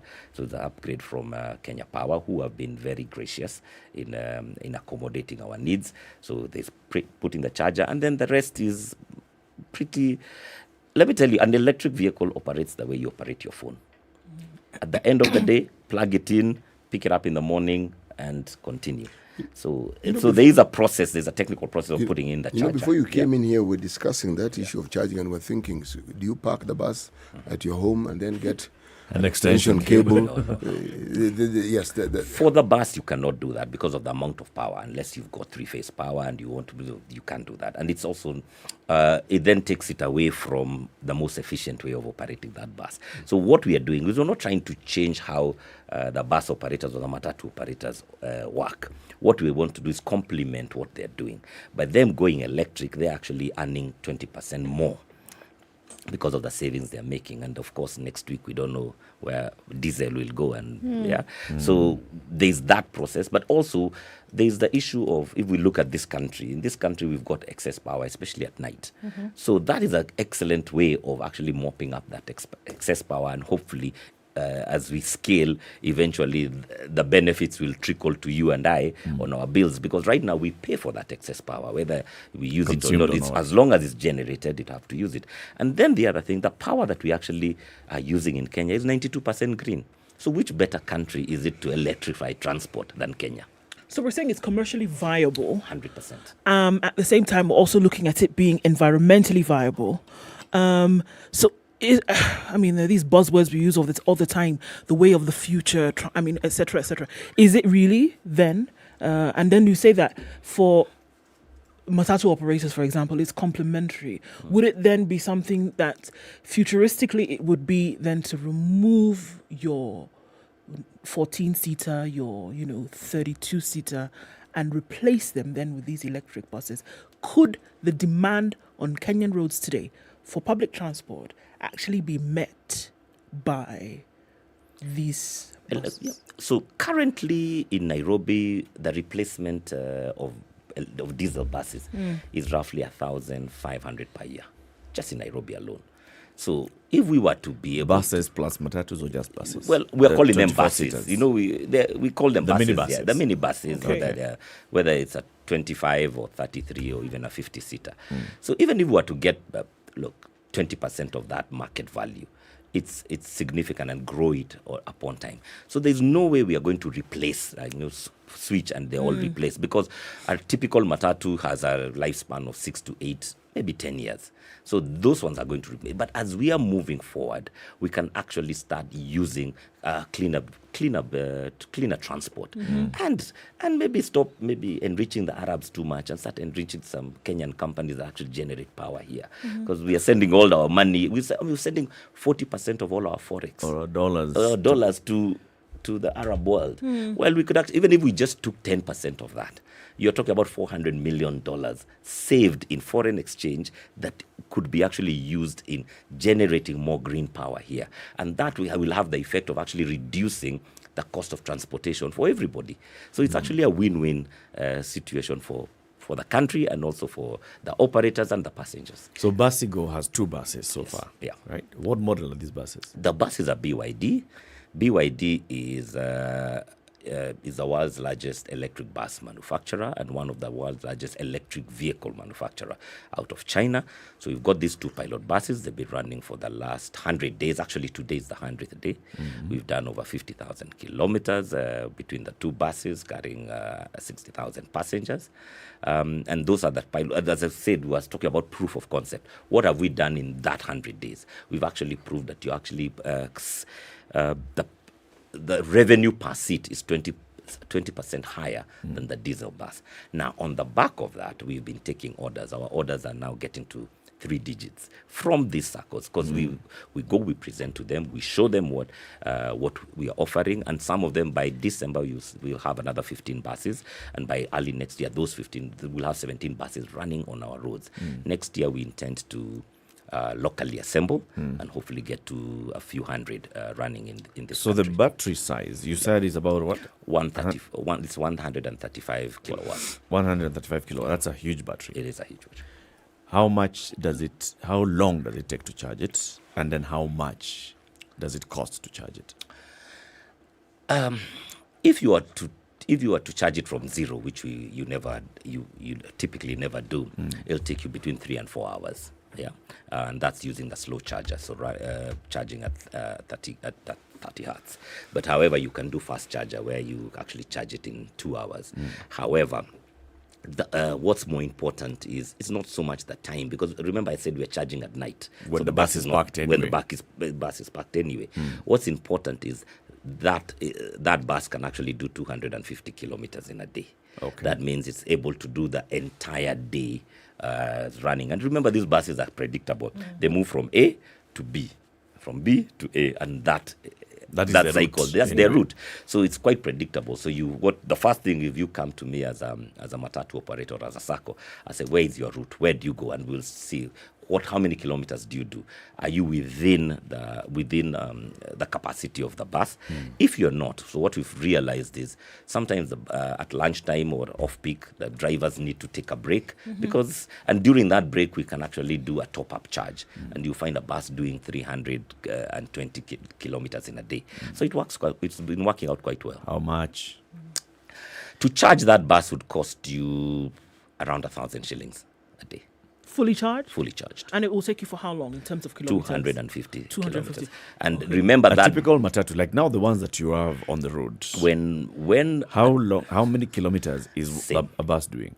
250. Most are doing between 250 and 300. And it's costing them 1,000 shillings for just charging. Just charging. Yes. Now the diesel equivalent when diesel was 115 was 6,000 bob per day. So now they're doing maybe 7. So, and that's why the pay-as-you-drive works. So what we are doing is we are subsidizing the acquisition cost, the upfront cost, because an electric vehicle of any type, whether it's a motorcycle, bicycle, car, bus, normally is 2 or 2.5 times more expensive than its petrol counterpart. So what we are saying is you pay me the same amount that you pay for your diesel bus, but then I will recover. So I basically am selling you the bus without the battery. I recover that difference by giving you the pay-as-you-drive subscription over the period, over the life of the bus. Yeah, or that way we can guarantee your warranty of the battery, because everybody, what's the biggest worry? So what if the battery dies? If the battery dies, I will replace it because it's on warranty. And because I see the bus every day on the point of charging, I am able to know how you're using it. I am able to share that information with you. If your driver is basically misbehaving, I'll tell you, this driver is not driving as it should. And so there's a bit of training to do that, and there's conversations to be had with these operators. But so far, so good. Mm-hmm. Yeah. In terms of maintenance of these vehicles, I mean, every time something happens, you need to take the car to the shop, etc. What is then locally available, or is that not an issue? Actually, the electric mechanic comes with an iPad or a tablet, because this story of spanner, oils, oil filter, clutch, that's in the past. So the moment I put in the charging gun, the first thing it goes through is a diagnosis of the entire bus. It'll show you is there anything wrong with the bus, and then if there's nothing wrong with the bus, it'll tell you ready to charge, and you charge. But if something goes wrong, in the 100 days that we've been running these 2 buses, we've had 1 day of downtime. Yeah, for one day. Bus. Or for both buses? For one, combined for both buses. 1 day of downtime, and our tech team was there to be able to fix that bus quite quickly, because unlike our counterparts in diesel, there is no guy opening filters, pulling diesel with a pipe. Those things don't exist. We've got like how many moving parts? You've got a motor and a battery to worry about. That's it. Yeah, these guys have I don't know how many parts. Something that I've wondered about, Moses. There was a time when I was a child. Oh, yeah? Wow. Okay. That was an actual thing. Right. Yes, there was a time. And bicycles had headlamps. But they also had a dynamo. Thank you very much. I think you know where I'm going with this one here. All right. So why don't you just answer the question? So yes, the buses do have regenerative charging. Yes. As you're going downhill, as you're posting, the moment they do have regenerating charging, and you can get 10% back through regenerative charging. Now, what does that do? It saves you on brakes. It's a bit like what Kenyans like to call freno, engine brake. But that now I've never understood that. It's basically what you're doing is you're plugging the exhaust and forcing the engine to slow down. Yes. Now, for an electric, the moment you release, you have that dynamo effect, and it actually recharges the battery, and that's the beauty of electric technology. I was going to take it to the second level of the discussion. Now, with the modern petrol vehicles, we have an alternator. Okay. Yeah. It does more or less that same thing, recharging this particular battery as it goes. Yes. Now, is it possible, or does technology exist where you can actually drive, and in the course of the day, perhaps with a little top-up, the battery actually continues getting charged? So instead of 250 kilometers, you can do 500 kilometers. Technology is working on that. It's not yet enough to be able to self-charge or self-propel. But there's a lot of boffins out there who are actually looking at that. But yes, you do recover maybe 10% of energy. And I think for those who watch Formula One, you hear them saying that they're harvesting energy as they're braking. That is actually the technology that then moves to our vehicles, to our buses. And that's why it's so exciting. So that we create the next level of jobs. It would not be grog on spanners. It would be a guy on a phone, and he comes and he checks, and he'll be able to tell you that cell number 300 of the battery is the one wrong, and we isolate that, and the vehicle goes. And that's a whole new industry. I see it as a point where 25 years ago, when cell phones came, there were no cell phone mechanics or technicians. But today you can get your phone fixed, because necessity is a mother of invention. So once we embrace this new technology, we've got young people who are tech savvy, we trained our guys online during the pandemic. So they were doing classes with OEM from China, and they were being trained. They didn't have to go. So life is changing, and we have to change with it. And I'm so excited, and I give a shout out to all these Matatu guys who have actually put their money where their mouth is and signed to acquire these buses, because we've always seen public transport or Matatu guys as backward. These guys some of them are really tech savvy, and they're looking at different things and looking to move forward. Yeah. The government asked bidders to apply to be allowed to operate BRT. Yeah. You've been in this for 100 days. Looking at it, is it feasible for a company to actually come in and operate the 100 buses that are required to actualize BRT? In fact, from that bid, they said that what they require to run that one route of BRT is 300 buses. It is very feasible. It is actually, it's very possible. Is the investment huge? Most definitely. Do you require some government incentives and government to do some heavy lifting to be able to make sure that that happens? Most definitely. Is there going to be conflict? Most definitely.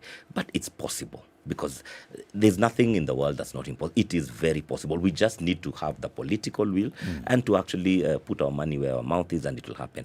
And so for us, instead of waiting for that process to happen, let us go to the guys who are actually already doing it. These are the guys who carry 80% of all Nairobians.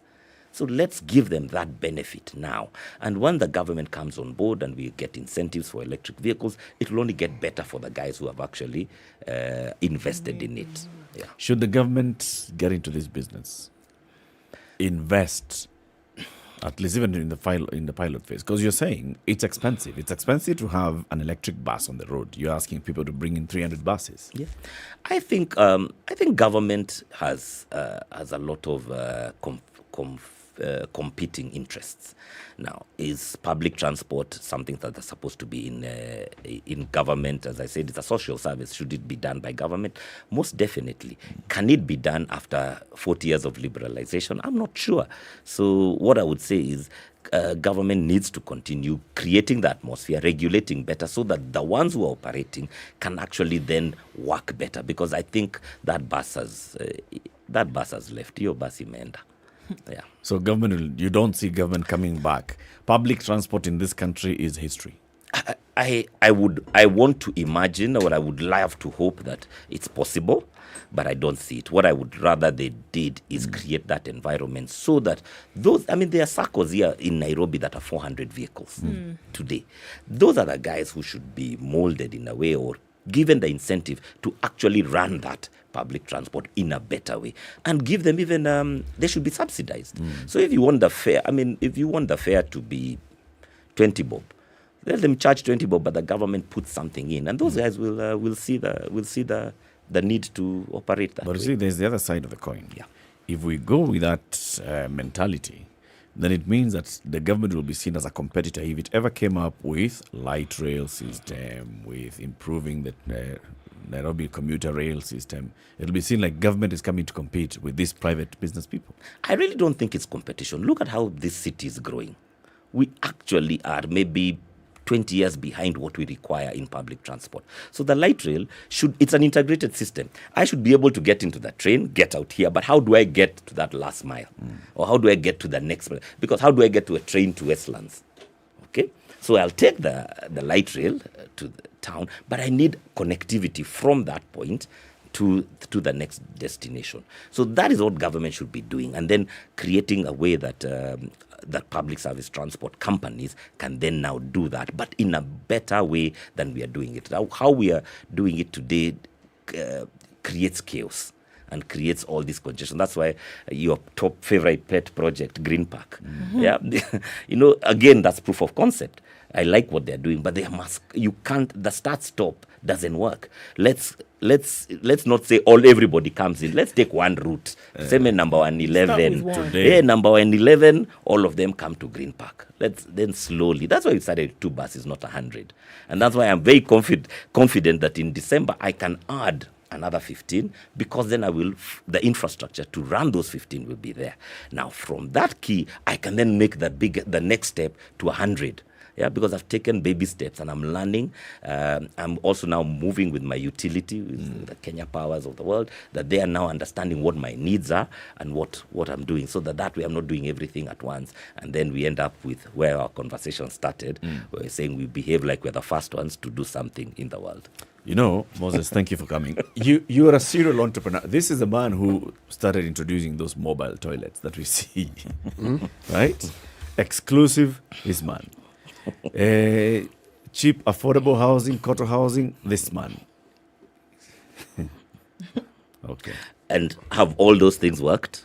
You tell us. They have. Of course. Okay. They have. So why would this one work? Culture. It's now everybody expects if you have an event, you must have some toilet somewhere on the side. And it's now become normal.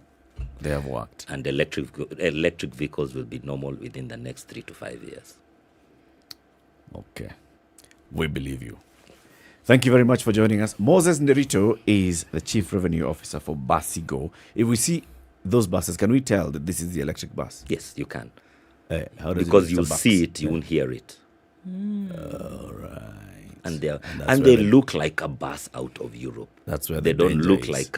So the border guys can't tell there's a bus behind. No, when they're stopping, there's a small alarm. When they're coming into the bus stop, there's a small alarm that beeps so that you can hear it. Otherwise, you can't hear it. It just glides. Just like that, the way he did it. Just like that. Moses, we're also very big as we head into this election, and I know you're very passionate about governance and all, on matters of elections bila norma. Yeah. Making sure that your neighbor looks at you as a neighbor and does not look at you as a political competitor. And this is what we've been saying. We are doing elections bila norma campaign. Go and preach the word of peace to your friends and colleagues and neighbors and your fellows at Basigo, right? Will do. Thank you, guys. Keep it here for more conversations coming up in the next hour. We still talk about road safety and public transport and transport in general. We'll be joined by somebody from the Kenya Urban Roads Authority. A very good morning to you. It's 8 a.m.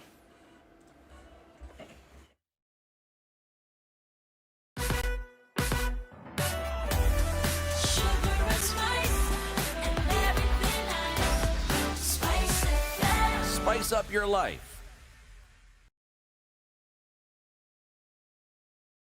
The latest news from around the world. 94.4 Spice FM.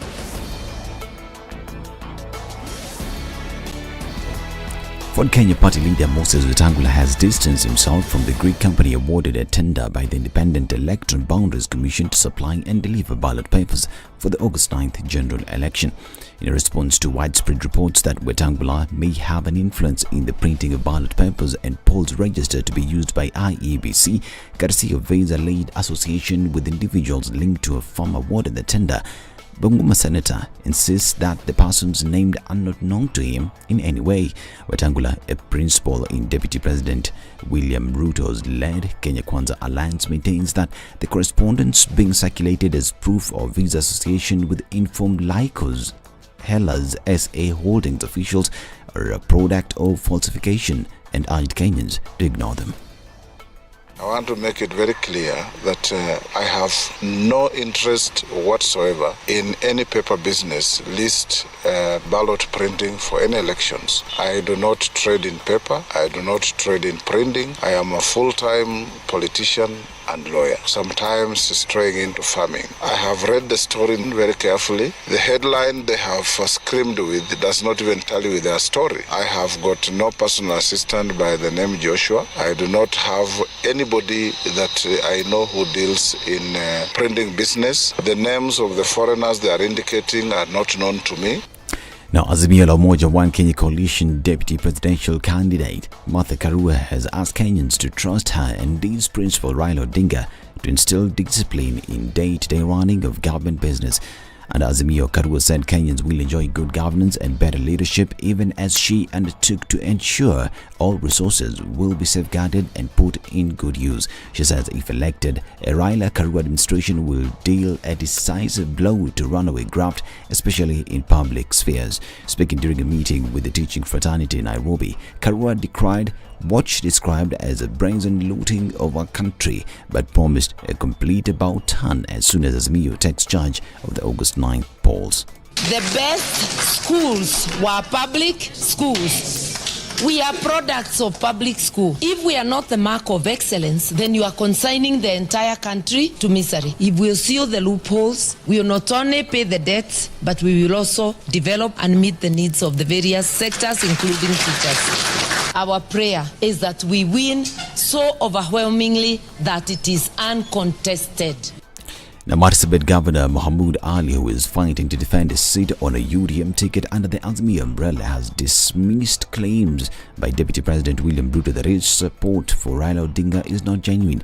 DP Ruto, during his tour of Marsabit, claimed Mohamud supports both him and Odinga, suggesting that the governor has not made up his mind on who to fully support. Mohamud, who was speaking in Moyale during his vote hunting mission, asked the DP not to write on his name. Mimi nimesema waziwazi, jamii yetu, wale wananisikia, watu wa kaunti ya Marsabit watasimama imara na chama cha Azimio, na wakichagua Mheshimiwa Raila Amolo Odinga. Ndio rafiki yangu, tulikuwa na yeye zamani, lakini tunaona yeye hawezi faulu. Kaunti yetu inahitaji maendeleo kutoka hata serikali kuu. Kwa hivyo hatuwezi kuendelea kushirikiana na yeye kwa sasa. Kirinyaga County Governor Anne Waiguru has reinstated 72 suspended health workers into the payroll and renewed contracts for another 388. The governor says the county government will also settle salary arrears dating back to 2019 when they were suspended following a strike by medical workers. In a meeting between the medics and the governor at the governor's official residence in Kageo, Waiguru said she has also renewed contracts for 388 health workers who include 252 nurses, 73 clinical officers, 18 medical officers, 30 medical lab technologists, 4 dental officers, 4 radiographers, 2 pharmacists and 5 orthopedic trauma technologists. The governor said that the 72 practitioners have been paid their May and June salaries and will be paid their arrears in phases in accordance with their agreement with the county government. Now, the government has extended the dusk to dawn curfew in parts of Baringo, Elgeyo Marakwet and West Pokot counties by 30 more days. Speaking at the Teachers Training College in Narok, Rift Valley Regional Commissioner Mali Mohammed noted that goals had been achieved in the previous 30 days where weapons were recovered and peace restored. The regional commissioner further said that security forces are trailing bandits believed to have crossed over to the neighboring county of Turkana. Meanwhile, the Kenya Forestry Services has commended investigations into an incident where 2 people were shot dead and several others injured in a demonstration at the Mesekekwa area of Elgeyo Marakwet County. This is Newswire. Dennis Aseto. Good morning.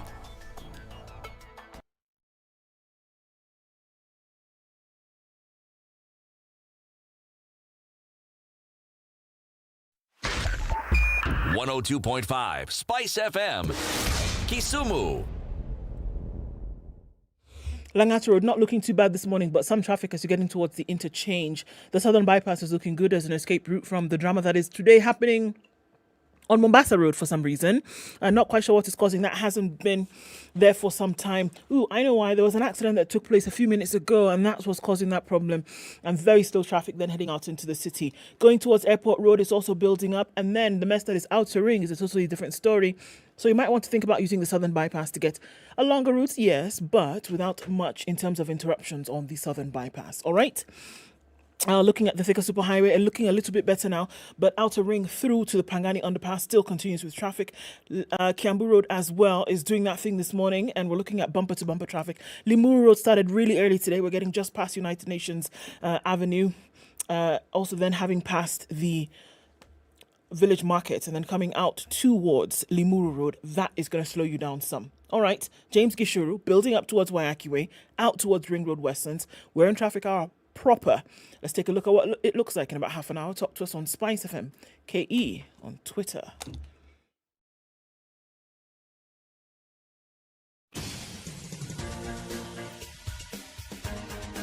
This is the Situation Room, the home of hard-hitting political commentary and penetrating insights about the state of the nation. This is a talk radio experience like no other. The Situation Room, a place for hard truths, debates, and elevated conversations. The Situation Room, witty, political, engaging, deep, controversial. In the room, we have C.T. Muga, researcher, academic, seasoned political observer, a fountain of wisdom in these politically uncertain times. Ndu Okoh, Nigerian by birth, Kenyan by choice, communications expert, Pan-Africanist, a truth seeker and believer in people power, and Eric Latiff, agent provocateur, the man in the chair, seasoned journalist, news hound, a man who believes in punching up, not down. This is the Situation Room, the only way to start 8 your minutes day. after 8. Good morning. It's 7th day of the 7th month. It's 0808 on 0707. How's that? I think it's the way you woke up this morning. What? How's that? What? Vile uliamka leo. What? How? 0707. 0707. It's an important day for me. It's my mother's birthday. See? Yes. Happy birthday, Mama Eric. Yes, happy birthday, Mama Eric. No. Mama Eric, many happy returns. And may you have many more. Kabisa. Many more Erics? No. Many more birthdays. Eric, this one we have is enough. Quite adequate, yes. And we thank her for this one. Yes. Don't we just? Yes. Okay, the day's proverb. Good morning, boys and girls. The proverb of the day is brought to you Right. by Aquafresh Cattle Fresh Gel. are born with ears. Horns grow later. Cattle are born with ears. Yes. Horns grow later. Yes. And the cattle don't lose the ears. No. There is no delicacy that I know of that has a reference to the ears of a cow.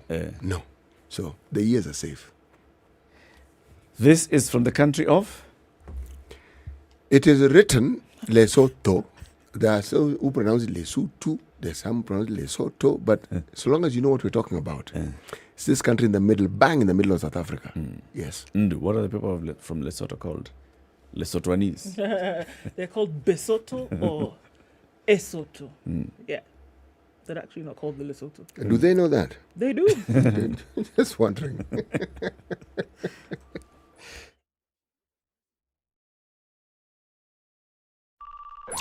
Brush your teeth twice a day with Aquafresh Fresh Gel. The secret Okay, to we long-lasting have fresh breath, a guest strong in the teeth, and studio. healthy In the gums. previous hour, we were talking about road safety and public transport. In this hour, we still continue the conversation about transport, this time with particular focus to urban road safety. And we're joined by Wilson Tikwa. He's an assistant director from the Kenya Urban Roads Authority in charge of road safety. Wilson, welcome to Kenya's biggest conversation. Thank you very much. This is the hot seat, the one that you're occupying. But we want you to feel comfortable, be easy, because we are friendly people, even when we ask the most difficult questions. Let's start with the Kenya Urban Roads Authority. You know, we talk about it very many times here, but there are people who do not understand the structure of our road sector. The Kenya Urban Roads Authority, what exactly is your mandate and what do you do? Back in 2007, an act of parliament was actually enacted to create the three roads authorities. That is Kenya National Highways, Kenya Rural Roads Authority, and Kenya Urban Roads Authority.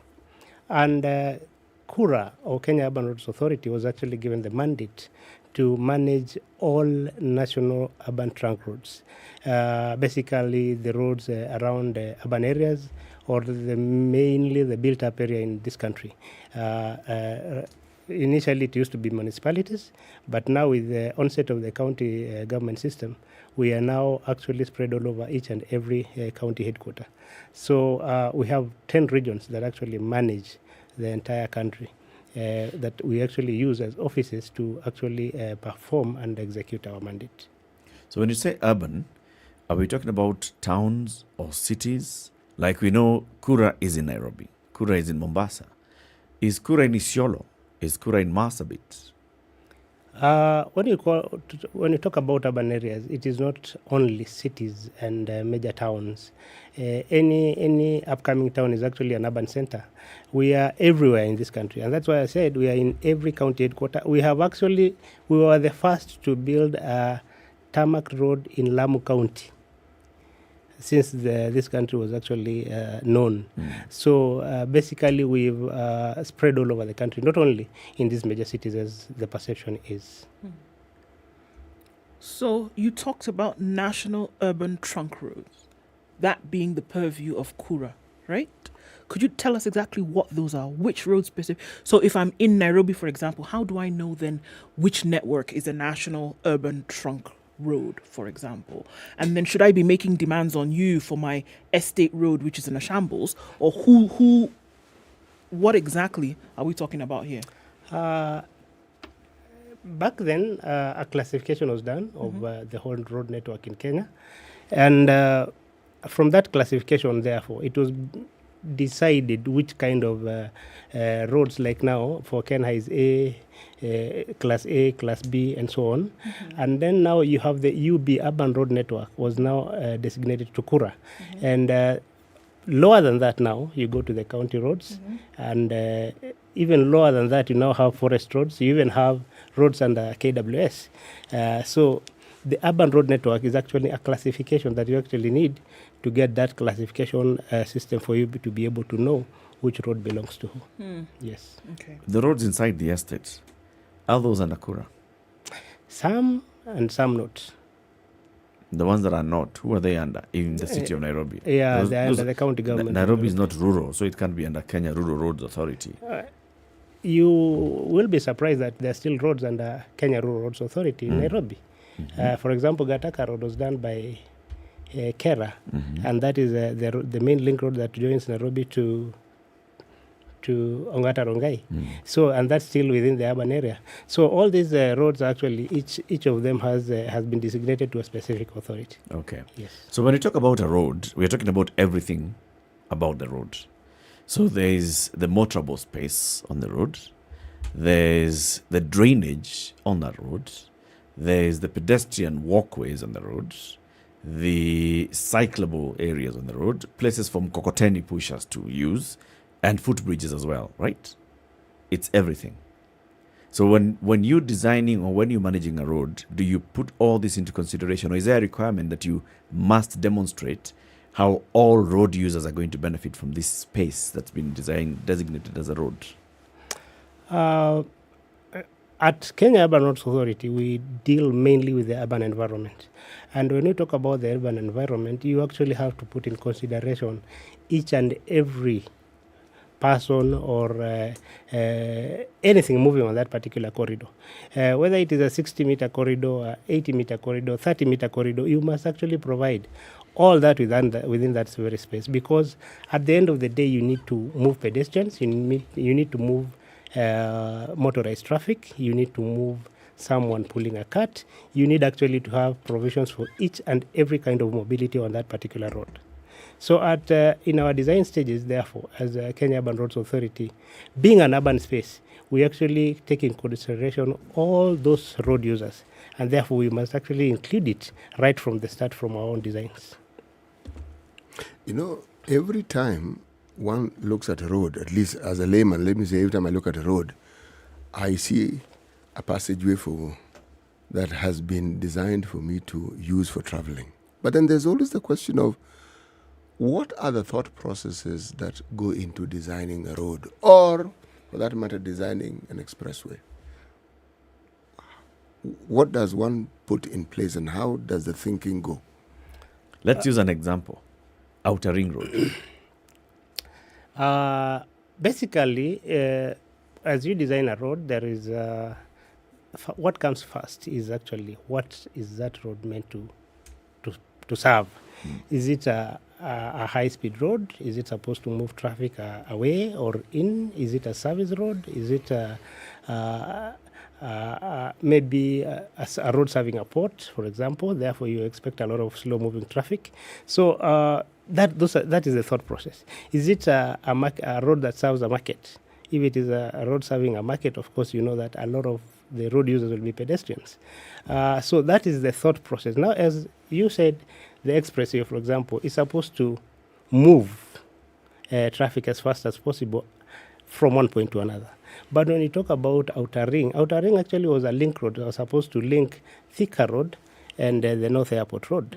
It was supposed to actually kind of divert most of the traffic from the main city, because that time we didn't have the expressway. So we wanted to find a way that traffic can actually go around the city and probably join Thika Road and move forward north. But as you know, again, Outer Ring is an interesting one, because it is actually an interface between a very highly populated residential area and a highly populated industrial area. And therefore, that movement actually creates a lot of conflict between pedestrianized traffic and motorized traffic. Those two elements, though, were known before the construction and the design of the road, isn't it? That you knew essentially that there was going to be a link between a highly popularized area in terms of residents and then an industrial area. So should those things not be taken into consideration at the design stage? Because you still end up having the same problem that this road was supposed to bring to an end. Basically, that should have been the basic principle. But as it is not normally what happens practically. Because when Outer Ring was being developed back in 2014, the population in Umoja area and all the suburbs around it is not what it is today. What normally we notice is that anytime a new road is developed, we only have the control of the corridor, but we don't have the control of what happens in the land use characteristics surrounding that road. So basically, because you find that development control is also another issue. So if, for example, the land was freehold, then after a road comes in now, it becomes commercialized. And therefore, that actually brings in a lot of building, a lot of settlement, a lot of population, and it actually spirals beyond what actually we designed for.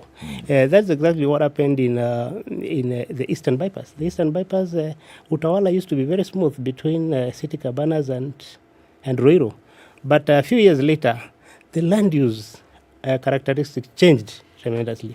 And therefore now it is no longer a bypass. That is now we had to dual it to try and make it actually a bypass as it were. But then these are things that you know. Yes. These are characteristics of Kenya that you live in Kenya, so all of you engineers, designers, road safety experts and you know what roads are doing to this country in terms of development. So when you're designing a new road, when you're designing a new, let's say, bypass somewhere, you know land use is going to change, population is going to move, and all these things are going to happen. And then you've got to start thinking, how is this road likely to look like in the next 10, 15 years? Isn't that what you put into consideration as you're doing a road? Yeah, but initially the design was for a bypass, not an urban road. There is a difference. And what we envisaged is to move traffic as fast as possible between Mombasa Road and Thika Road. And the whole ideal situation was actually to ensure that we decongest the city. But now we have no control. That is what I said, we have no control on the adjacent land use. We cannot control that. Therefore, when we designed based on data collected at that particular time, and probably with a projection of about 5-10 years to come. But nobody could have envisaged that after 10 years, that land would have been fragmented to that level. So you cannot really adequately say that we knew this is exactly what is going to happen. Because again, now, land use and land development control is in another department. It's not with us. If actually there was a very big harmony between development control and infrastructural construction, I think that we would be going somewhere. Wilson, I know City has a question, but before you come in, City, I'm assuming that you operate Kura, Kenha, Kera, and all the others, even the Ministry of Lands, operates within a larger master plan. And the larger master plan is looking at the Nairobi metropolitan area and the growth and development of this urban area in the next X number of years. That's why that bypass was not just chalked into a design just the other day. It must have been somewhere in the plan before. So when you're coming to design the road, you're coming to design a road that had already been put, we're going to have some ring roads outside that decongest traffic, eastern, western, northern, southern bypasses, right? So when you're starting to work on the design for this road, aren't you thinking about the larger plan? The larger plan is that the Nairobi metropolitan is expanding outwards. Yeah, we have that. We think about it and we plan for it. And you're very right that there could be an elaborate larger master plan for the metropolis of Nairobi. But it is not always that all those corridors are provided for. And that is why you find that we're even doing land acquisition. It is because there was no corridor. It is out of necessity that we find that there is a need to put a road here, and therefore we're going on with the other process of the whole other expensive process of land acquisition. But if the corridors were there, like now for some roads, the corridors were there, they were existing, like the Kileleshwa link road between Ngong Road and all the way to Westlands. That was an existing corridor. We only had to move a few encroachers on that and develop the road with actually minimal cost. But you see that road could not even come through because it was supposed to come all the way to Langata Road. But now when it reached Kibera, now it found another bottleneck. So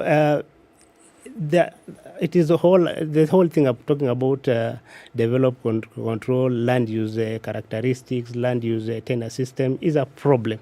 And that is actually where the road sector actually cannot move as smoothly as we anticipated. What I wanted to ask is, when I'm still on this issue of designs, do you involve other disciplines when you are designing a road, say, for instance, like urban planners or economists or people who study populations? Are they involved in this process? Yeah, we have experts on transport economics. And those are the people who do feasibility studies before we actually develop any corridor. So they're actually incorporated in the planning process.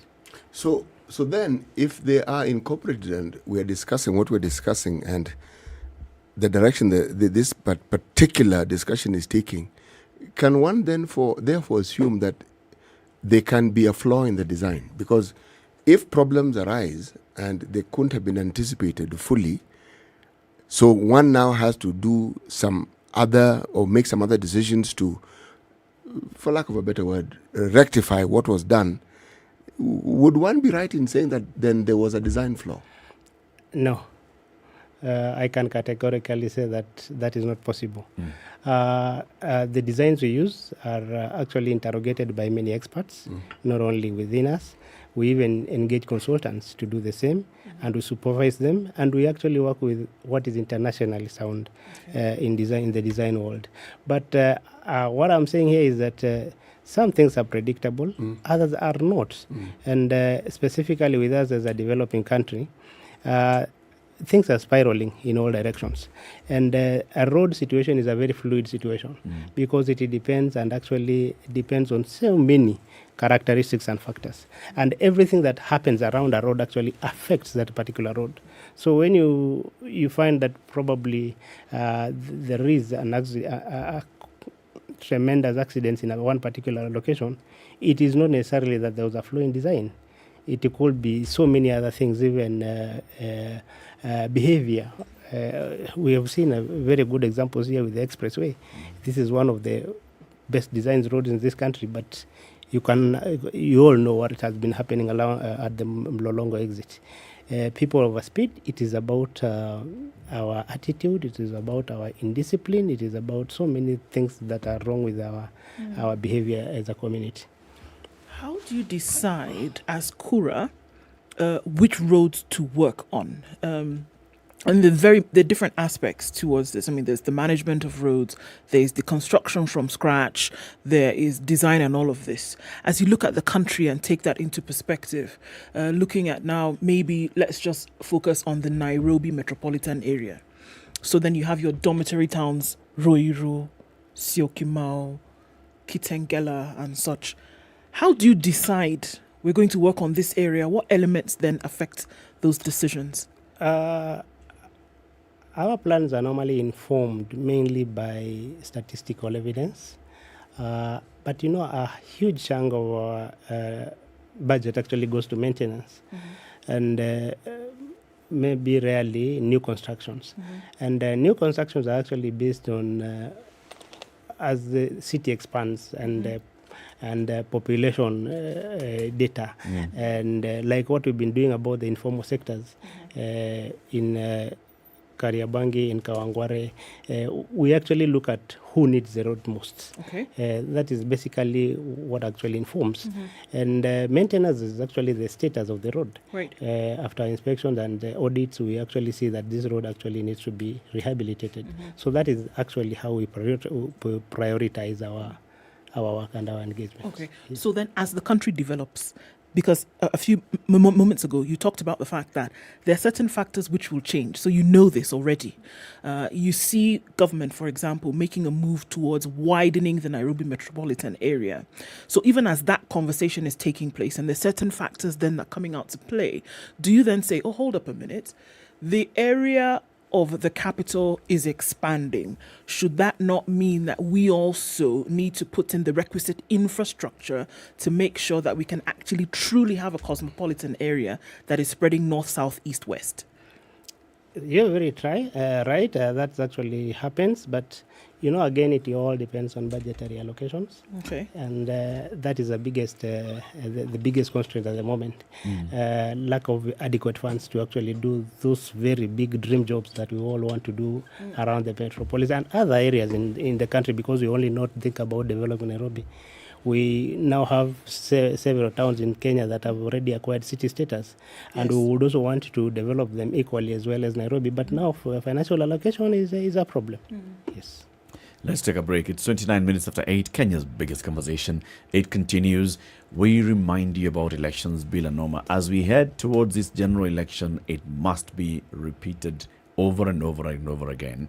Elections, Bill and Norma. I'm sure Wilson will tell us, whenever we have this kind of post-election violence or skirmishes around elections, roads are also affected.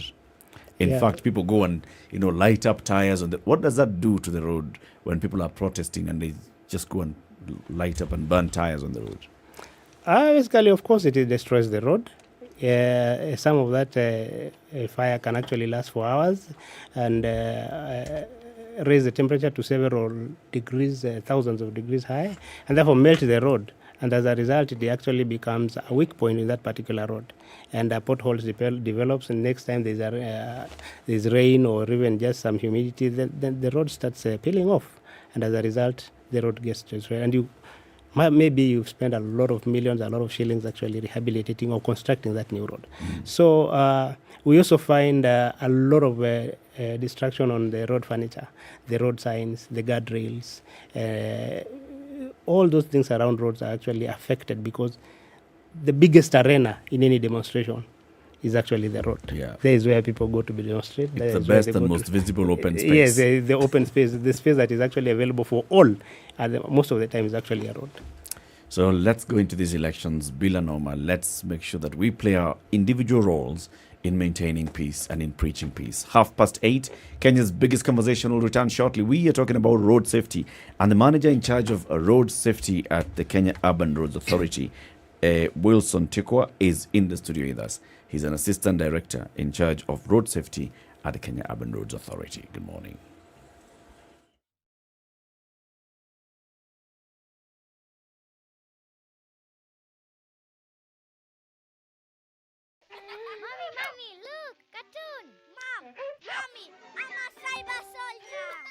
My kids are always online on their devices.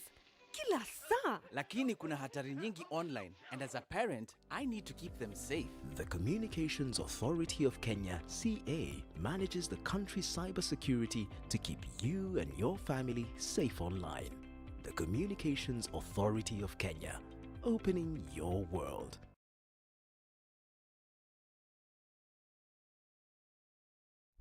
Classic soul, R&B, smooth jazz, neo soul, and nostalgic ballads. 15 degrees. You're listening sunny to conditions in Nairobi. We see highs of 23 today, 17 and sunny in Nakuru.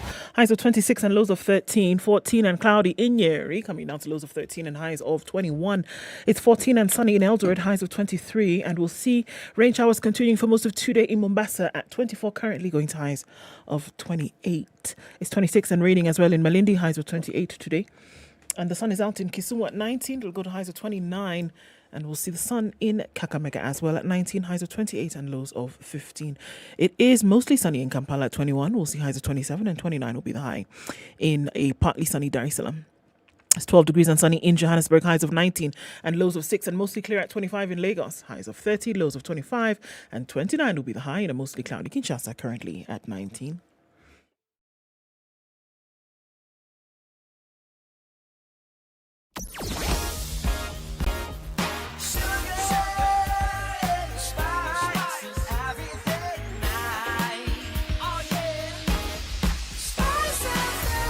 spice up your life. All right, still continues in most parts of the city today. Still a little bit of traffic on Mombasa Road today. Folks are trying to get away from that, going towards North Airport Road and then going towards Outer Ring. So we'll keep an eye on that. Nothing too painful at the moment. Langata Road, not as bad as it's been in the last couple of days. Traffic trickling now through to the interchange and then out towards the Uhuru Highway. A little bit here and there on Gong Road as you approach Community.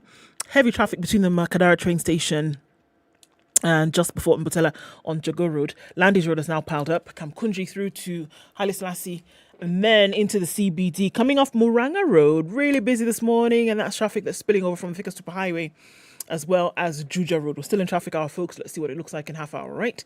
SpiceFM KE on Twitter.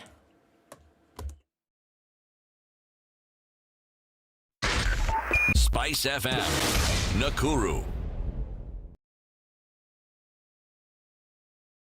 Mature, intelligent talk every morning. Spice up yourself.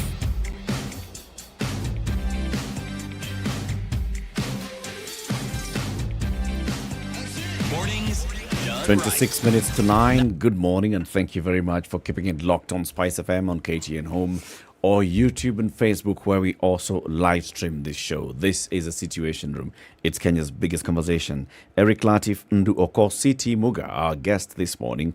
Wilson Tiko, Assistant Director in charge of Road Safety at the Kenya Urban Roads Authority. We are talking about road safety on this World Swahili Day. What's road safety in Kiswahili? Usalama wa barabara. Usalama barabarani. Well done. No. You've You're done actually okay. very well. You're okay. Oh, very well. It was nice and descriptive. Good. Usalama barabarani. Wilson, there are very many incidences that we read and see and experience on a daily basis on urban roads. These are accidents that lead to death, that lead to injury, that lead to serious injury to many people. Either motorists or pedestrians caused by whatever. It could be a cow crossing the road, it could be a pedestrian crossing the road, it could be a motorist, and an accident happens. What are the main causes of or concerns for road safety for you as Kura? Let me begin with the causes. The main causes of road traffic accidents, to a larger percent, about 90%, is the human error. And when we talk about human error, it's not necessarily the driver alone. Even that pedestrian walking on that road is also a human being, or the one pulling a cart, or the one riding a bicycle or a motorcycle is a human being. And of course, even yourself, from the way you reason, we reason differently, and we take decisions differently, and even our response systems are so much different. So anytime you are on that particular corridor as a road, you know that one of the greatest causes of an accident is actually human decisions. The other thing is environmental conditions. Sometimes bad weather. If you are driving down a road, especially urban road, because mainly there is a lot of glare because of the traffic is quite high. So as you're driving, it could be raining. And of course, you know that what rain does to light, because of the droplets, it actually refracts that light into so many. So by the time it hits your eye, it is so many millions of times actually refracted light, and therefore visibility becomes very poor. We also see that most of our roads in the urban areas are not very well lit, or rather not lit at all, because of it's not that traffic lights are not put there, but they were put there. But vandalism again is another huge problem in this country. So poor weather, poor road conditions sometimes is also another problem, and therefore those are the various causes of road accidents. But the single most, the one that we can singularly say it is the biggest causes of accidents is actually speeding, because it is gazetted in this country that in any urban setup you have to move at a speed of 50 kilometers per hour. But many a times you find someone cruising at 120. Even the expressway now, people are doing 180. And you're only moving a distance of, a maximum distance of about 26 kilometers. So where could you be going with that kind of speed? So speeding is the greatest problem that actually leads to traffic accidents in urban areas. So, with all those things, there's user behavior, there's all. You have not mentioned at all anything about design and maintenance of the road. I have mentioned maintenance when I said the condition lighting, of the road and the condition of the road. Design of the road? Design of the road in most cases. Why I'm not mentioning the design of the road is because for urban setup, you're not supposed to move beyond 50 kilometers per hour. And even if the road was not adequately designed at that particular speed, your braking distance is very, very effective. You will not be able to hit anything at that particular speed. Why am I saying this is because we've seen a number of roads in Nairobi that are very well designed, but we had to do intervention measures because of high rates of accidents. Not because the design had any flaw, but because of the behavior of the road users. And one such road is Red Hill Road. Red Hill Road is a dual carriage. It is very well constructed. It is very visible. It is very clear. Visibility distance is at any turning point is more than 200 meters, which is actually the standard for any highway, not even an urban road. The signage is superb. Everything is clear. The road is very well marked, but people cruise instead of you going at 80. Because that road you're supposed to move at 80, and it is very well signed. At some point, we even put 50. But you find someone going at 120, and you actually fly out of the road. So design is not necessarily a problem. The problem is the attitude and the behavior of our road users. It's the user. It's the user. So what happens when there is actually a problem with the road and somebody's going slow? I'll give you an example, and maybe it's not within Kura, but I mean it's your brothers and sisters at another organization still having to do with roads. I'll take the Gong Road example. That's Kura. Yeah? Okay. Gong Road. We had 2 major accidents that threw Kenyans into a tailspin. Not necessarily because people were speeding, but because the road was... There were very many things. Streetlights were not there. There was this whole bumpy part of the road where people were not sure where they were ending up into an acceleration lane. I'm giving you the details because it's exactly what it was. And then we had, unfortunately, fatal accidents. Not necessarily because people were speeding, but the state of the road was a mess. So what happens here? Okay. First of all, from Gong Road, because I remember one of the fatal accidents is the one that went under the bridge. The bridge. Yes. And of course, after investigations, those guys were speeding and they were drunk. And that particular road section had not been completed. So when the road is not complete, you cannot mark it. You can only mark the road when it is completely put on the topmost layer. So if the road is still under construction and you won't use it like a normal highway, you speed, and it was actually around 2 a.m. in the morning. So that accident should not have happened if that person was going slowly. If I was going slowly and the road has not been completed, for Yes, example, yes. and there's no marking on the Yes, road to yes. tell me divert in this direction or do not use this part, who then needs to take the responsibility for making sure that the road is marked? Okay, now for that is what I was saying. If the road is not complete, and you can actually feel by the way you're going, you yourself as a motorist can actually feel that this road is not complete. It is bumpy. Therefore, you should actually reduce your speed, even if not to the standard 50. Because if those people were moving at 50, that accident should have happened. After that, actually, the road was complete. We put the final layer, and the road is now very well marked. We've even put a retaining wall now on that particular section, and nobody has hit that thing again after the road has been marked. At most of the time, we don't put bumps where it is not necessary, because that road is supposed to be a dual carriage, supposed to move traffic. It is supposed to decongest the city. So, but sometimes it actually necessitates, because of user behavior, for us to put traffic calming measures like now Rambo strips that are very annoying because they are very uncomfortable. But we force you, because we are not supposed to force you to stop. We are only supposed to put a sign that you're moving at 50, and then you obey that sign and there will be no accident. Yes. Okay. And the issue of floodlights on roads, I mean, or lighting on roads, it doesn't matter where we are looking around the country. in terms of maintenance, I mean, again, Outer Ring comes into discussion here. The Ngong Road one was one, but you've said that those have been put up. How do you then they haven't finished. They've not finished. No, okay. Outer Ring, Gong Road, some parts of this Mombasa Road also. When then, or how then do you make the decision to do that? And I'm going to combine it with another question, if you'll allow me.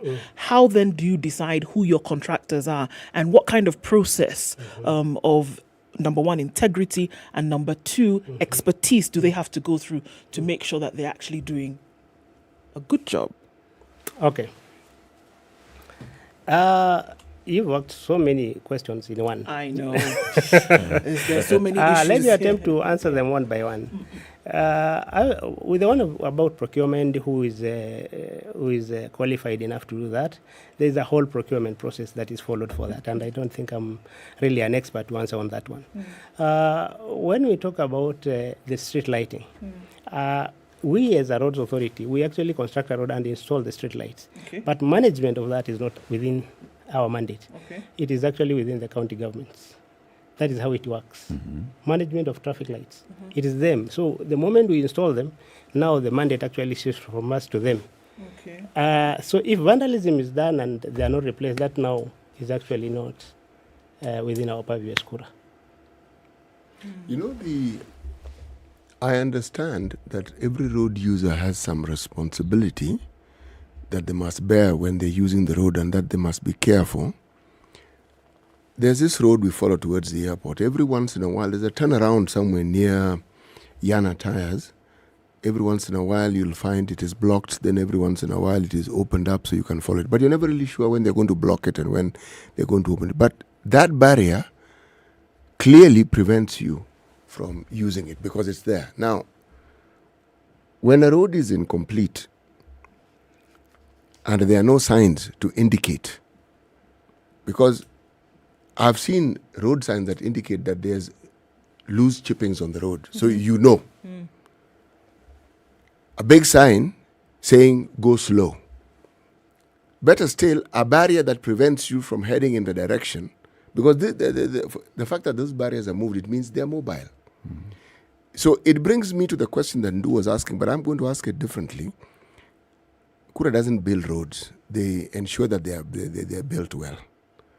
Now, when you have a contractor on site, or someone is working, and you are supervising the contractor, what action does Kura take when a supervisor hasn't adhered to the norms that were set before them, or the requirements that they know were set before them? I ask this question because that same stretch of road, from what I've seen, we've had more than one contractor. Up to a certain point. Long road. Yes. Yeah, in fact, he'll tell us how many contractors there are. Yes. 3 or 2. And that stretch of road up to Karen, how many kilometers is it? Okay, the reason why I'm asking... It's shorter than the expressway. It is shorter than the expressway. Yes. So the reason why I'm asking is, when you change contractors, then how do you guarantee the standardization of what was supposed to be built? And it isn't as though it is some hundreds of kilometers, it's just a few. Yes. Oh, okay. One thing, it is for sure certain that Ngong Road is not a long road, but it was constructed in stages. Not all of it was done at the same time. And this is basically due to availability of funding, because it's not like we had money to do it the whole time or all at once.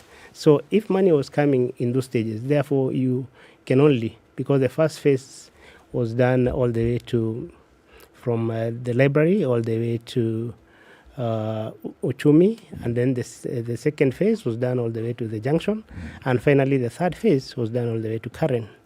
And the third phase is still going on, is not yet complete. And therefore, we cannot say conclusively that that road has actually been completed. It's still under construction. It is true. Contractors also, they behave differently. The section between the library and Uchumi was done by someone else. And you can remember that traffic control, traffic management was quite adequate. Mm. The one from Uchumi all the way to the junction was even better. Traffic management was even better at that time. Now, from the junction now to Karen. Premium tiers. Not maximum. Not maximum. Of course, because now funding was coming from different, because now the second phase was being funded through a grant. The first phase, the same. But now the third phase was actually being funded by Exchequer. And therefore, the flow of money might not have been as good as it was for the first stages. But as it is now, the government has really tried as much as possible to fund that road to completion. And why it is not complete yet is because, of course, budgetary allocation is not like the grant that the money was actually given all at the same time. So what I can actually say about Ngong Road is that it has now moved to the last stage of construction, and traffic management is now better than what it was before. And of course, there could have been flaws here and there, because sometimes we put ribbons, we put the signs, and it is also adjacent to an informal settlement around there. So anytime you put a metallic object there, it disappears. The ribbons themselves are cut. The area is not well lit. It is very poor to manage even for the contractor himself. My brother Wilson, yes, I hear everything that you're saying. There's an engineer in charge from Kura, right, who's in charge of the project. So it doesn't matter whether it's contractor A, whether it's Eric and City's company that qualified and got this bid. There should be standardization, because there is the contractor is one, the owner of the contract is Kura, and the engineer in charge works from that organization and knows what should be done. Now, shouldn't there be better traffic management during construction? Because I think most of the challenges that we have with road construction in this country is at that point of road construction. You are supposed to be making sure that the road is watered so that there is no dust. It doesn't happen. Proper marking so that people can know where the diversions are. It doesn't happen. Proper marking at night so people can know this is the edge of the road, this is the beginning of the rough surface, this is the end of the rough surface.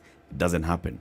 What are the standards within Kura for construction at that point of construction? The standards are common for all of us, not only within Kura, for all the road authorities. The construction standards are the same. But majorly, of course, there's an engineer in charge who is supposed to oversee the works, and he does his work, of course, according to... but now what happens now, the problem is when actually a project now stalls because of lack of flow of funding, and it is not complete. For you as or for a general public person or a layman, he will not understand that. They will say that there is laxity here and there but now when funding actually stops, now that is another whole scenario that nobody is actually in control of. Until now funding is available again, so that now the contractor and the engineer can now come to site and continue with the construction. But shouldn't Kura, because Kura is still operating, whether the contractor has funds on the road, there's somebody who's getting a salary at the end of the month, and their job is to be the engineer in charge of this road under construction. When there are deaths, when there are people getting maimed, when people are ending up at the spinal injury hospital because there was no proper marking on this road, who bears responsibility? As I said before, it is a two-way process. As much as you blame the road authority or the engineer on the road, you should also blame the road user at the end of the day, because that is exactly the person who is in control of that particular vehicle moving at that particular time. This person possibly could have been using that road every day, and he knows that it is not complete. Why doesn't he take his own responsibility to ensure that he also is a responsible user on that particular road? Instead of just blaming everything to the people contracting or to the people constructing that particular section, you should also put a lot of blame to the road user behavior, because our road user behavior is the worst actually so far. That is why we have all those fatalities. After all, how many people use that road every day? Many. So, out of one accident in maybe 100,000 people who use the road, we should also actually place a blame on that particular road user. Okay. Let's talk about road users a little bit more. If we look at the recently completed expressway, let's look at Mombasa Road, we look at parts of Waiyaki Way, and where previously there were provisions for pedestrians, for cyclists, and those don't exist anymore. Bus stops. Bus stops, for example. I'll give you an example.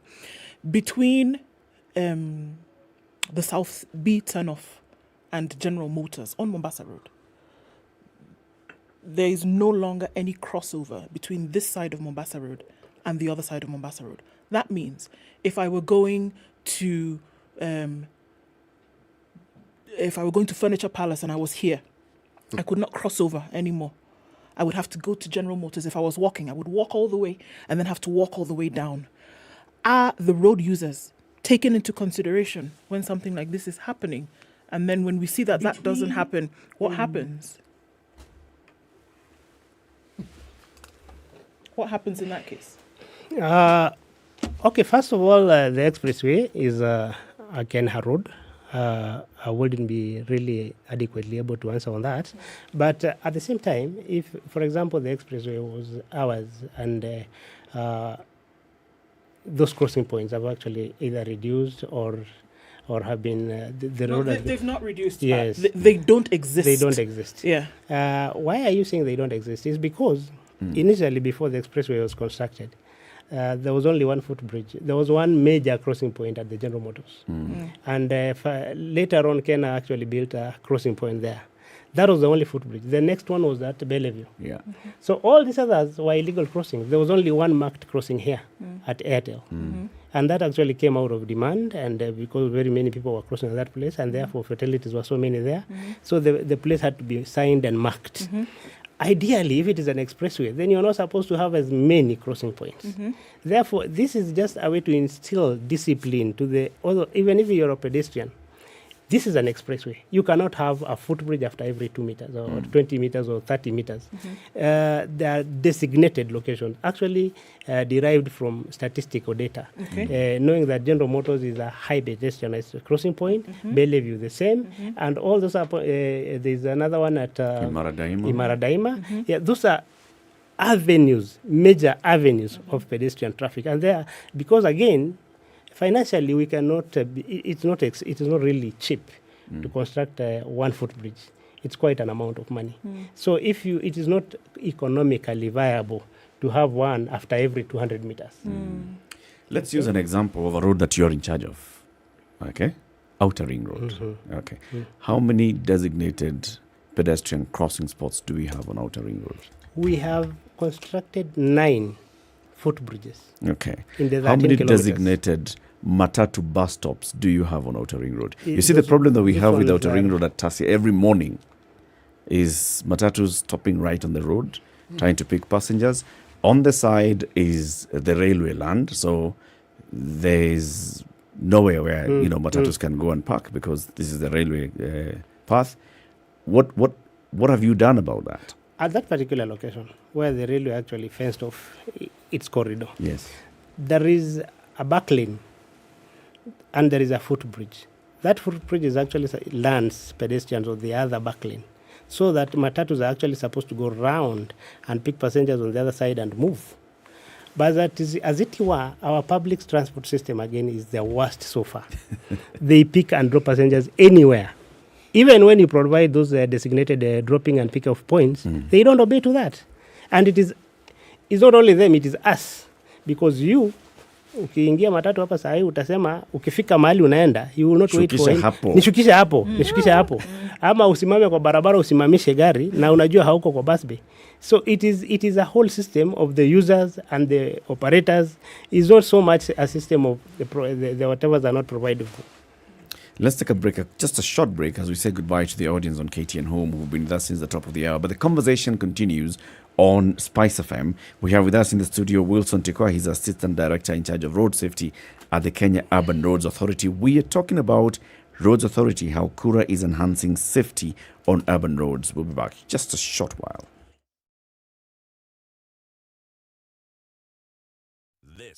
Okay, so do you see like some of these areas that you're saying? And I completely understand. I mean, public transport, matatus stop and pick passengers everywhere. It's because of the demand that they're getting from the passengers. Shukisha hapa, stopping a matatu there. Is that user feedback? Maybe the users are telling you that where you designed and designated for us to stop, it doesn't work for us. Not mainly so, because let me take you back, because I think everyone here in this room was around when we had KBS. Yes. And we all know how it used to work. We all remember that. And we used to have one single bus station. We used to have designated picking points, Kencom, GPO, everybody knew. And for you to alight or board a bus, you had to go there. But once we publicized that. Hilton, exactly. They were very conspicuous, and those actually became landmarks in this city. But now, after the public transport system changed formation.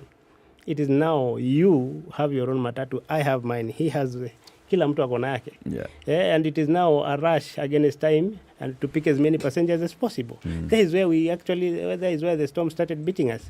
Otherwise, it's not a feedback, because if, for example, you stop here and then 20 meters later I find someone else and then another 20 meters somewhere, is that customer feedback that I should have bus bays on all those at all those locations? Well noted. Let's conclude the conversation. Wilson, I want you to, because you've said 70% or more of what we see on the roads is because of user behavior. Yes? Now, take a minute. Speak to the user. What do you want the user to do? If I was to speak at the Kenyan user today, and I think that is actually the greatest part of this conversation, is that we should actually be responsible road users. And what I mean by being a responsible road user is actually to try and learn and observe as much as possible about how you take yourself, how you carry yourself across, along, or even on a vehicle on that particular road. You should remember that a road is a fluid situation, is a very dangerous point, is also a road is actually an avenue of everything that we do in life. It is actually a road that we use to go to school, to go to hospital, to go to business, to go to work. And therefore, it is a facility that each and every one of us should actually be able to access equally, equitably, and safely. So as a road user, you should always maintain discipline. You should be visible if you're on a pedestrian. You should always wear something that is bright in color. At night, you should always, if possible, get something that is reflective. If not, only use a designated crossing point or where there is lighting. Don't cross a road where you cannot see or where the motorist cannot see you. As a motorist in the urban setup, you must actually obey the traffic rules. Know that it is gazetted. It is 50 kilometers per hour in any urban setup. If a policeman stops you or flags you down anywhere around the city and tells you you're moving beyond 50 kilometers per hour, he's actually supposed to charge you because it's actually within the law. And for those of us who are operating the public transport system, there is where we have the greatest level of confusion. We should actually adhere to the infrastructure we have. If it is bus-based, stick to the ones that are provided. And another thing is that the shoulders, most of the time we have matatus destroying our road furniture. They go off the road, they knock down bollards, they knock down signs, and these are actually things that inform the general public on how to use that particular road. So as a road safety officer, as a person in charge of road safety starts with you individually. Usalama barabarani inaanza na mimi na wewe. Wilson Chikwa, thank you very much for joining us. Asante sana. Come again. Thank you so much. Asante sana. Good morning. Conversations continue. It's 9 minutes. It's a minute past 9. Here's the news. Stand informative ally. More than 40 ministers and aides, including 3 cabinet members, have quit the government since late Tuesday, with resignations continuing to trickle in overnight. The Conservative leader was confronted at various points by members of his cabinet telling him it was time to go. His reaction was to fire Community Secretary Michael Gove, reportedly the first to tell him that he must resign for the good of the Tory party and country. Gove was Johnson's right-hand man in Britain's 2016 Brexit referendum campaign, but dramatically chose to run against him for the Conservative leadership that same year and again in 2019. We are following up on this developing story and we'll be bringing you the latest in our subsequent news bulletin. Now, the government has extended the dusk to dawn curfew in parts of Baringo, Elgeyo Marakwet and West Pokot counties by 30 more days. Speaking in Narok, Rift Valley Regional Commissioner Mali Mohammed noted that goals have been achieved in the previous 30 days where weapons were recovered and peace restored. The regional commissioner further said that security forces are trailing bandits believed to have crossed over to the neighboring county of Turkana. So we are going to extend the dusk to dawn curfew for another 30 days effective tomorrow, so that tuendelee kufanya ile kazi mzuri ambayo imefanyika. Hiyo ni ujumbe kwa walinda usalama wenzetu kama regional team, kuhakikisha ya kuwa we are not in hurry to lift the curfew, because we have seen a lot of good work happening there. That is our message to the residents of Kerio Valley. Now, Kirinyaga County Governor Anne Waiguru has reinstated 72 suspended health workers into the payroll and renewed contracts for another 388. The governor says the county government will also settle salary arrears dating back to 2019, when they were suspended following a strike by medical workers in a meeting between the medics and the governor at the governor's official residence in Kageo. Waiguru said that she has also renewed contracts for 388 health workers, who include 252 nurses, 73 clinical officers, 18 medical officers, 30 medical lab technologists, 4 dental officers, 4 radiographers, 2 pharmacists, and 5 orthopedic trauma technologists. Now, the Ministry of Health has dispelled fears that close to 8 billion shillings could have been misappropriated during the fight against the COVID-19 pandemic by haphazard purchase of vaccines without regard for procedures. Health Principal Secretary Susan Mushache has said that the money is intact at the Treasury, and that out of the 10 billion shillings which the ministry had planned on spending through a commitment undertaking, only 2 billion shillings was used as vaccines worth over 20 billion shillings have been supplied to the country to date by donors at no cost. On May 23rd, the Public Accounts Committee summoned PS Mushache on issues flagged by the Auditor General, the purchase of masks, ventilators and vaccines to boost the fight against COVID-19, first detected in the country in March 2020. A total of 19 billion shillings is said to have been used.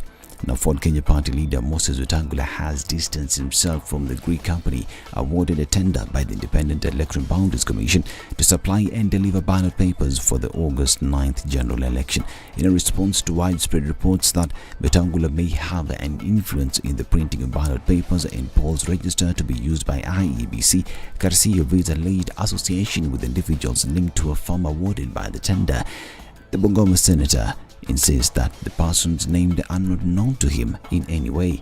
Wetangula, a principal in the Deputy President William Ruto-led Kenya Kwanza Alliance, maintains that the correspondence being circulated as proof of his association with informed Lycos officials are a product of falsification and urged Kenyans to ignore them.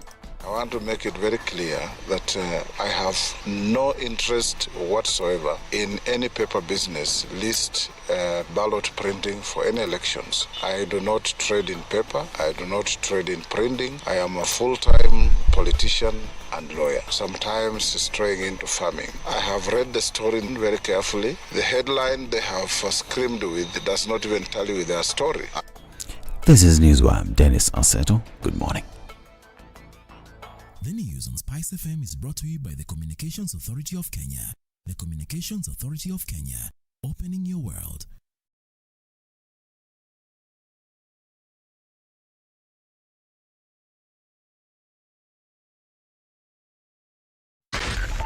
.4 Spice FM, Nairobi. All right, a few minutes after 9 o'clock and looking better on these streets.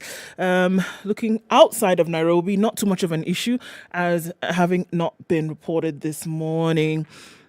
Uhuru Highway is where you'll see the most of it right now after everybody having gone off Thika Superhighway, come off Mombasa Road, Uhuru Highway, then into the CBD out towards Westlands, looking a little bit better on Murang'a Road. And Kiambu Road has not gotten the memo because it's really heavy traffic and we're going all the way through to Bridgeways Road today. Limuru Road also.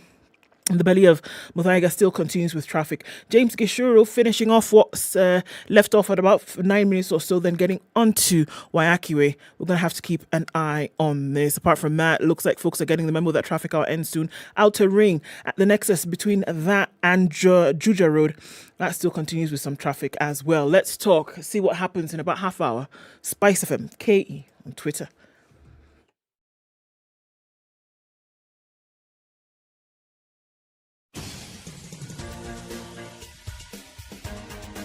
This is the Situation Room, the home of hard-hitting political commentary and penetrating insights about the state of the nation. This is a talk radio experience like no other. The Situation Room, a place for hard truths, debates, and elevated conversations. The Situation Room, witty, political, engaging, deep, controversial. In the room, we have C.T. Muga, researcher, academic, seasoned political observer, a fountain of wisdom in these politically uncertain times. Ndu Okoh, Nigerian by birth, Kenyan by choice, communications expert, Pan-Africanist, a truth seeker and believer in people power, and Eric Latiff, agent provocateur, the man in the chair, seasoned journalist, news hound, a man who believes in punching up, not down.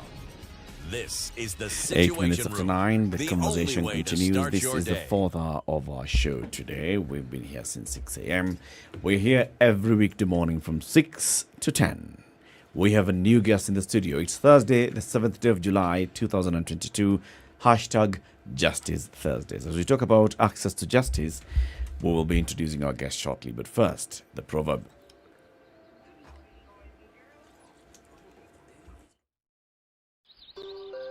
Good morning, boys and girls. The proverb of the day is brought to you by the Okoh kingdom Fresh Gel. of Lesotho. You understand the country that I'm speaking of. Bang in the middle of South Africa. Cattle are born with ears. The horns grow later. Cattle are born with ears. The horns grow later. Yes. Julia was saying something to do with our politicians are born with ears and then they lose them and grow horns later.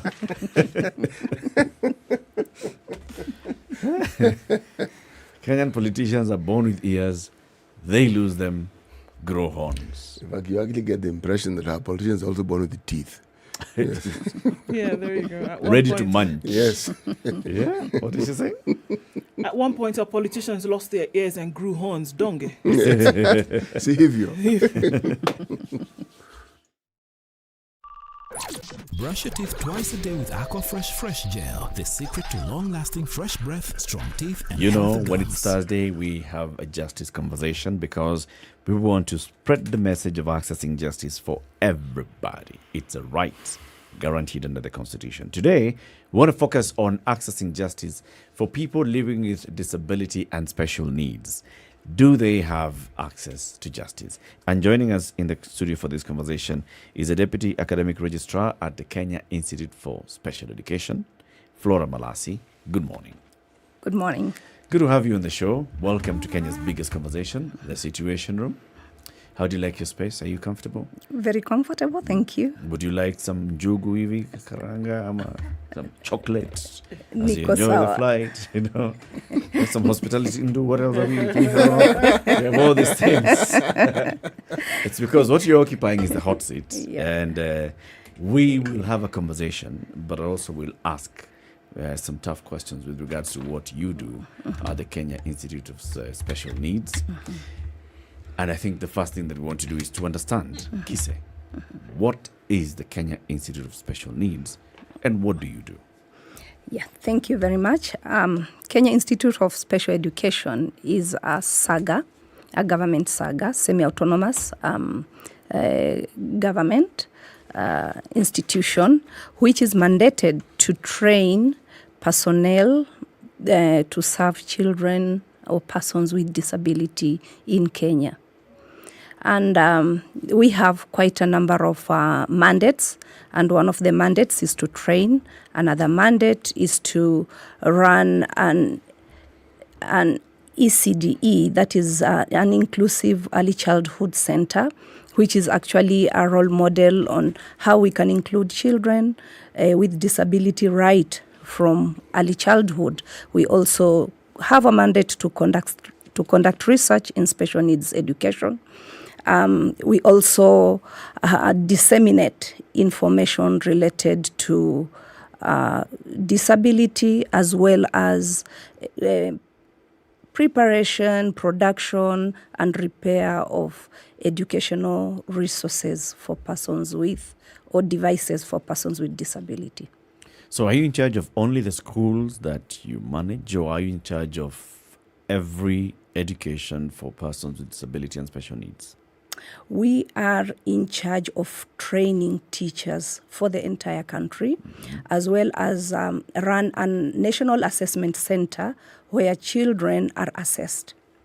Yeah, so that's our mandate. So we are not there for just a specific school, we are there for the nation.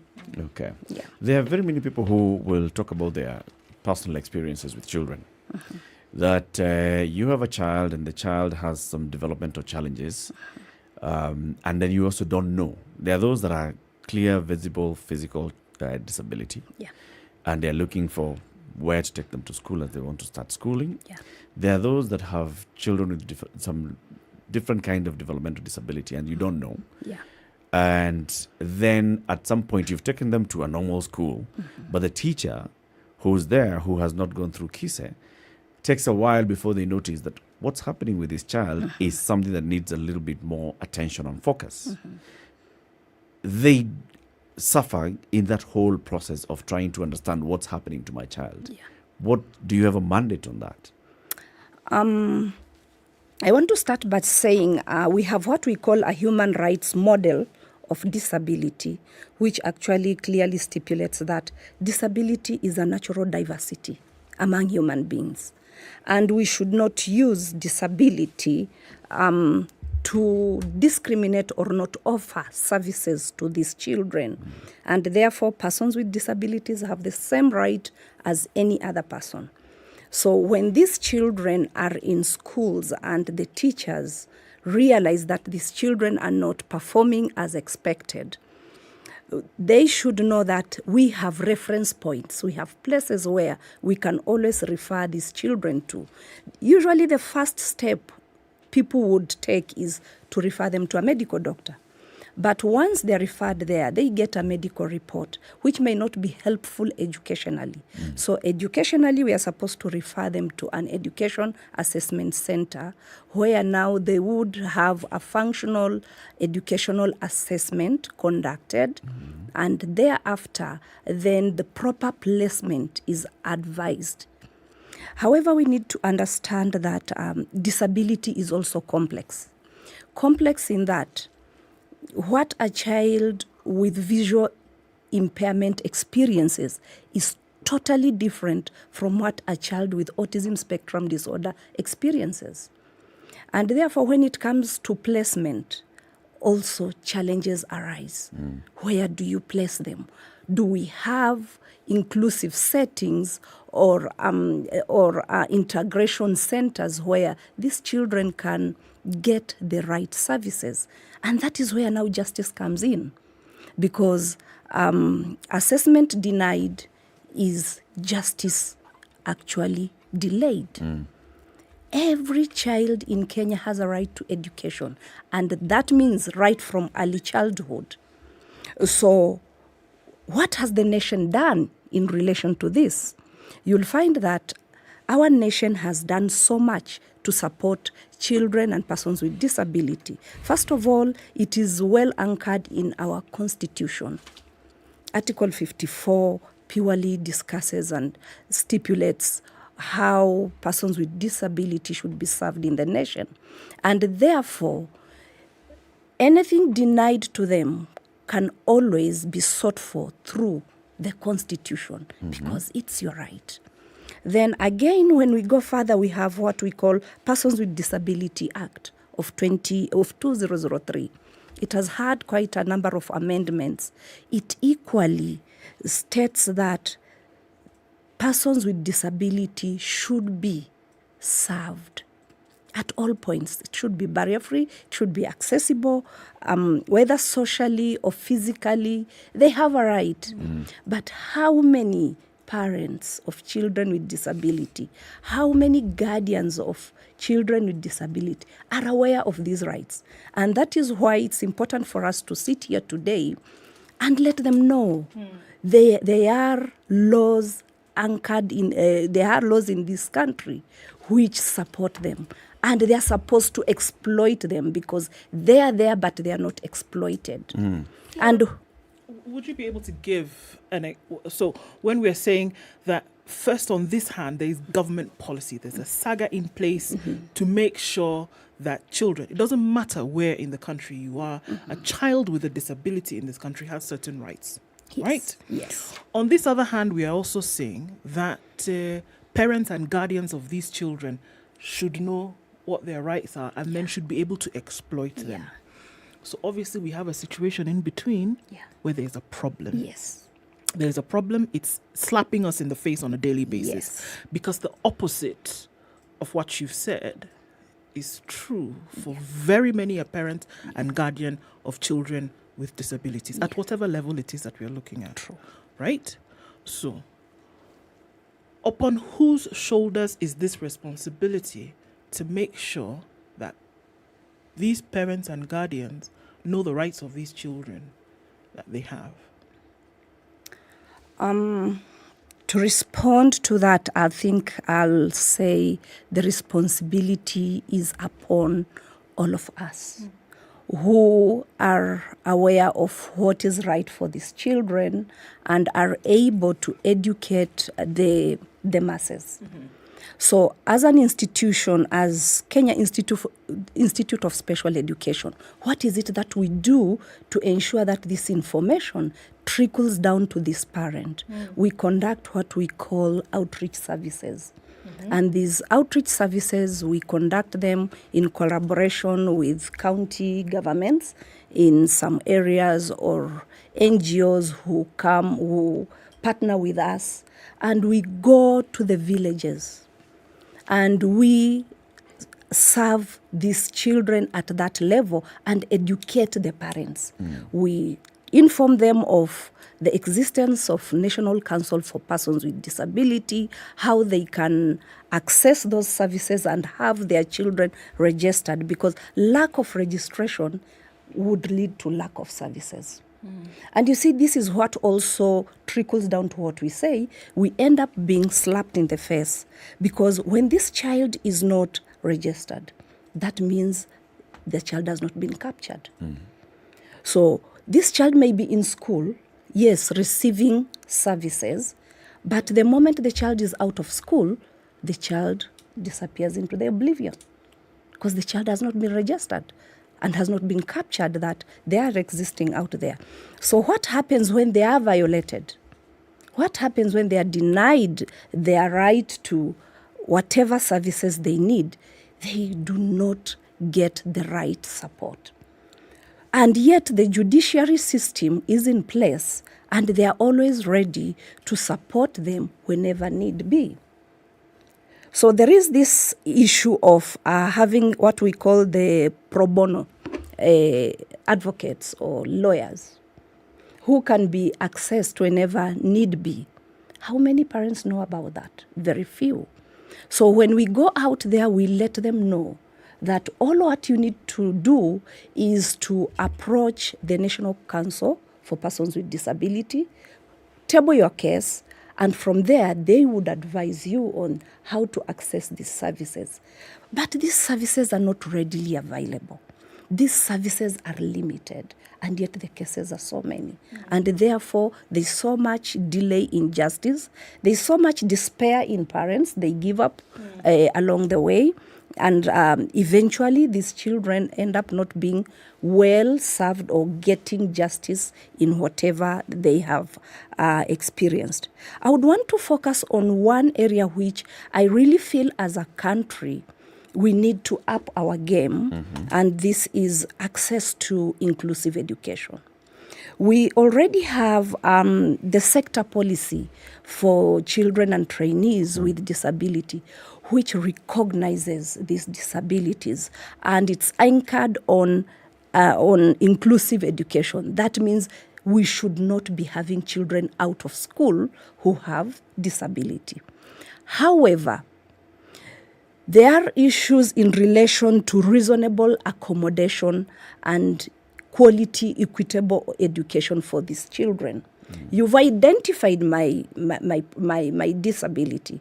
You've placed me in a school, but are there reasonable accommodation to enable me experience the good side of education? Then I would say we are still lagging behind when it comes to that. Because when you place me in a regular school where we have a teacher who is teaching maybe 40 or 50 or 60 children alone in class, and we don't have a learner support assistant in that class to help me, it's as good as exclusion. It's exclusion within inclusion.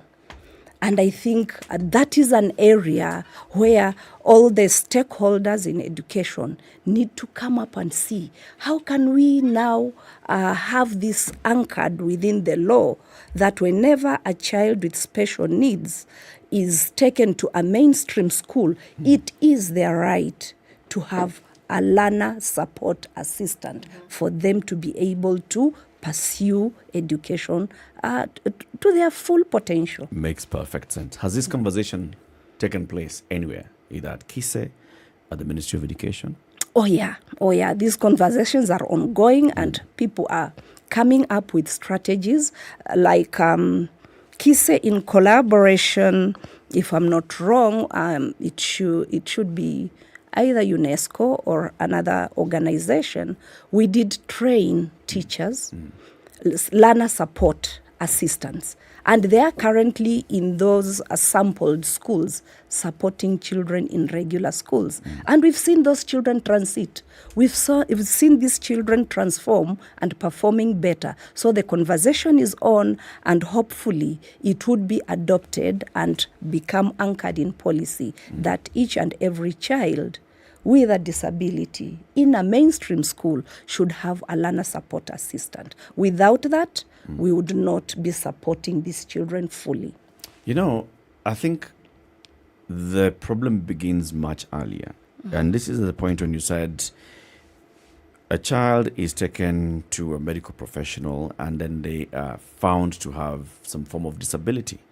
Next, they should go to an education assessment center.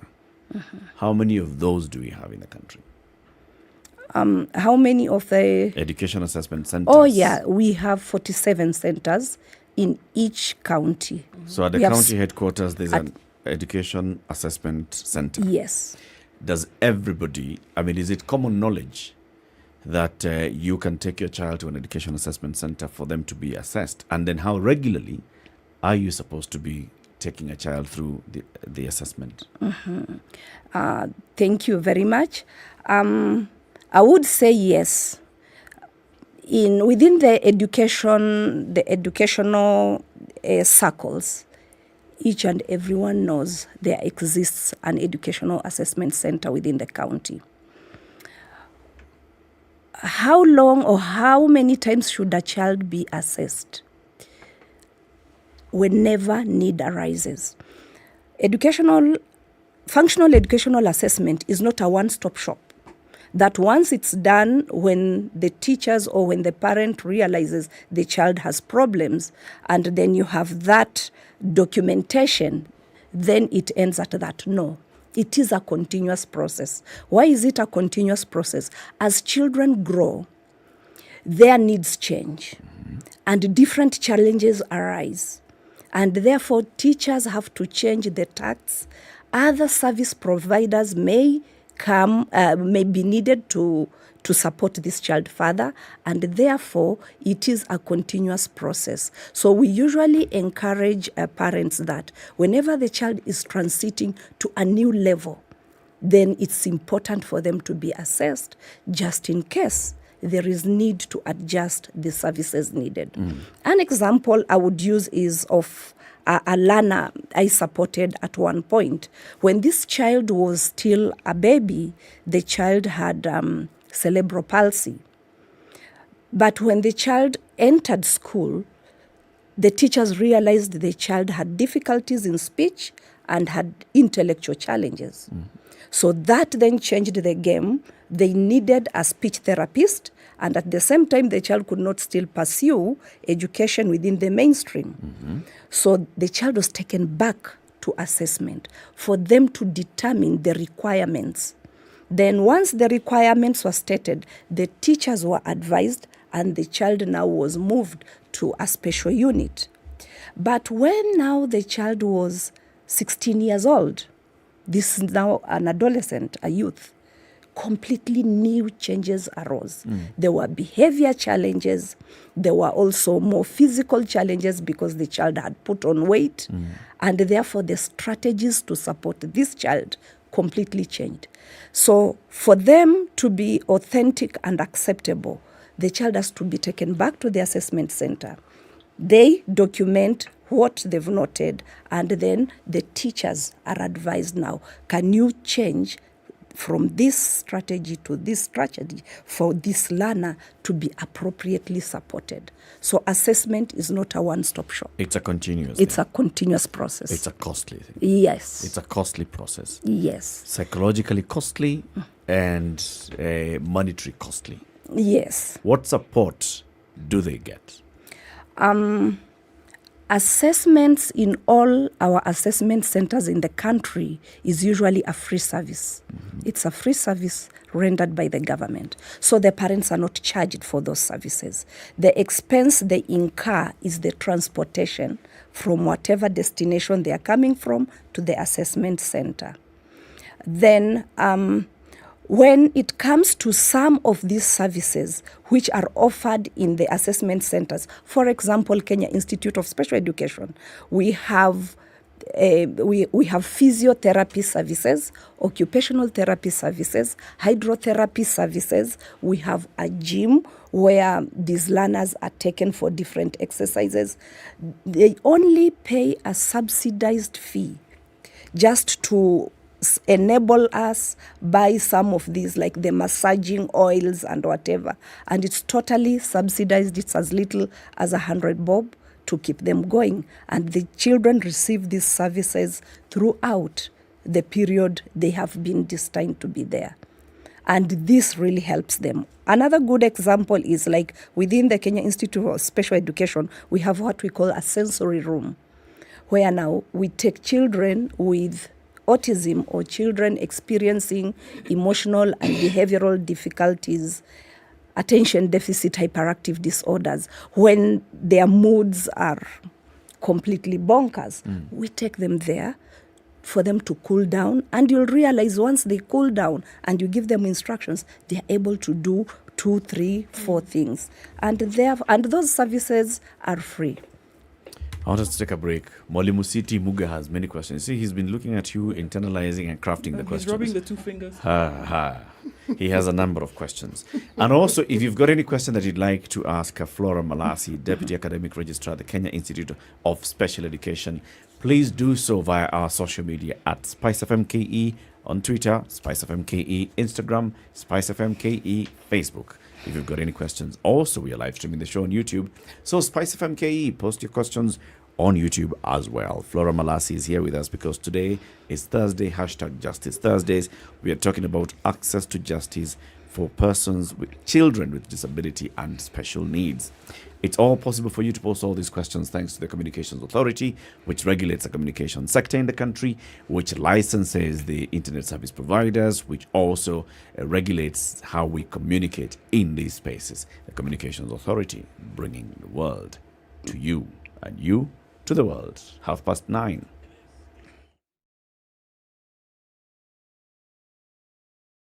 Guess what? Cold Stone Creamery has amazing deals for you to indulge every day. This month, enjoy deals on 2 cups of creamy delicious ice cream from as low as 600 shillings and ice cream cakes from as low as 1,800 shillings. Visit any of our stores in Nairobi or Mombasa and indulge. Cold Stone Creamery, the ultimate ice cream experience.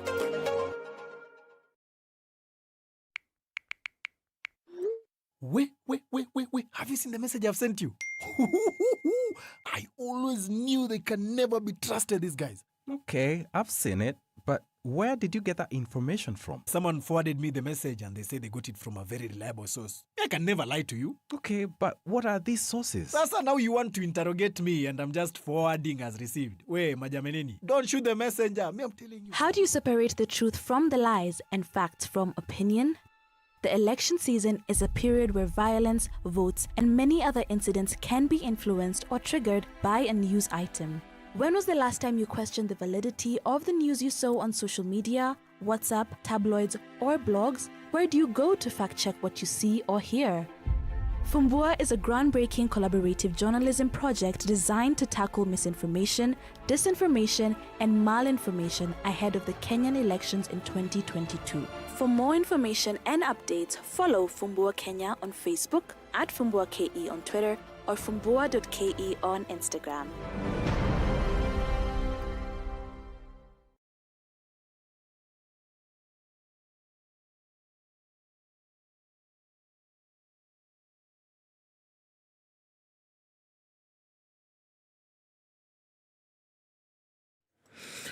All right, we're looking at 15 degrees and cloudy conditions in Nairobi, highs of 23 today and lows of 14, and it's mostly cloudy at 18 in Nakuru, highs of 26 and lows of 13. Sunny at 16 in Nyeri, highs of 21 and lows of 13, and 23 will be the high in a sunny Eldoret at 16, coming down to lows of 12.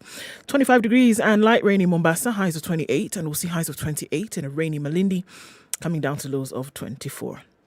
23 degrees and sunny in Kisumu, highs of 29, 28 will be the high in a sunny Kakamega, 22 and sunny in Kampala, highs of 27 and lows of 14, and it's sunny at 24 in Dar es Salaam, going to highs of 29, we'll see lows of 21. Joburg, slightly warmer today at 14, highs of 19 and lows of 6, and it's hazy over Lagos, skies at 25, we'll see highs of 30 and lows of 24. 20 degrees and mostly cloudy in Kinshasa, highs of 30.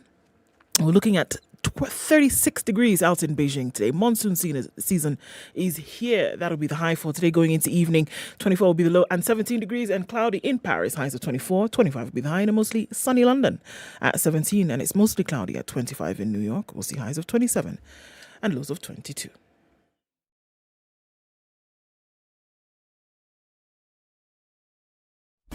Classic soul, R&B, smooth jazz, neo soul, and nostalgic ballads. Make some noise. Yeah. You're listening to Spice FM.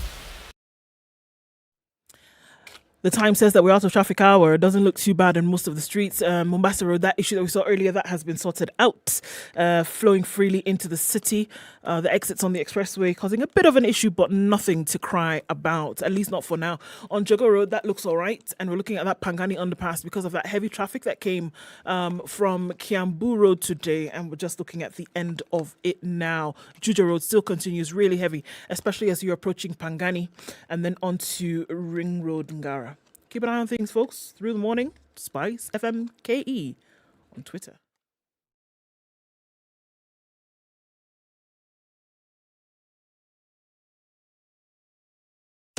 Business news with Spice FM. I'm Dennis Aseto.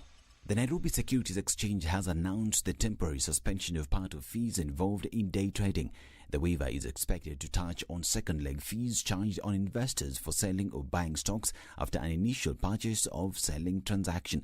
The move by the board is expected to better the traction of day trading at the NSE following the launch of the market mechanism in November last year. Lack of technical capacity and corruption due to system failure are some of the challenges that the building environment is facing in Kenya. This is compromising the quality of structures being constructed, leading to the collapse of structures and poor workmanship. The Architectural Association of Kenya says it is addressing these challenges with other stakeholders in the industry. According to AAK, the sector is facing a myriad of challenges ranging from inadequate professionals, corruption, and the proliferation of quacks. The Kenya Tourism Board has commenced a joint promotional campaign with leading Indian travel agents targeting potential Indian travelers. The partnership with the FCM Travel Solutions India, PVT Limited and Yatra will aim to support tourism recovery in Kenya through building visitor confidence for Indian travelers to Kenya. The campaign will prioritize travelers into Kenya from India, with each partner expected to provide maximum mileage on their platforms from potential clients with designed offers and curated itineraries.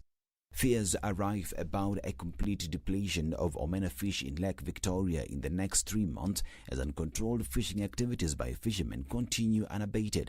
Consequently, the Migori County government, in collaboration with the fishermen's leadership, issued a ban on omena fishing for 9 days as from Monday next week. County Livestock and Fisheries Chief Officer Elijah Gambere said they have put adequate measures to ensure that fishermen complied with the directive aimed at allowing the fish species to multiply rapidly during the fishing prohibition period. For Spice Business, I'm Dennis Aseto. Spice FM Business.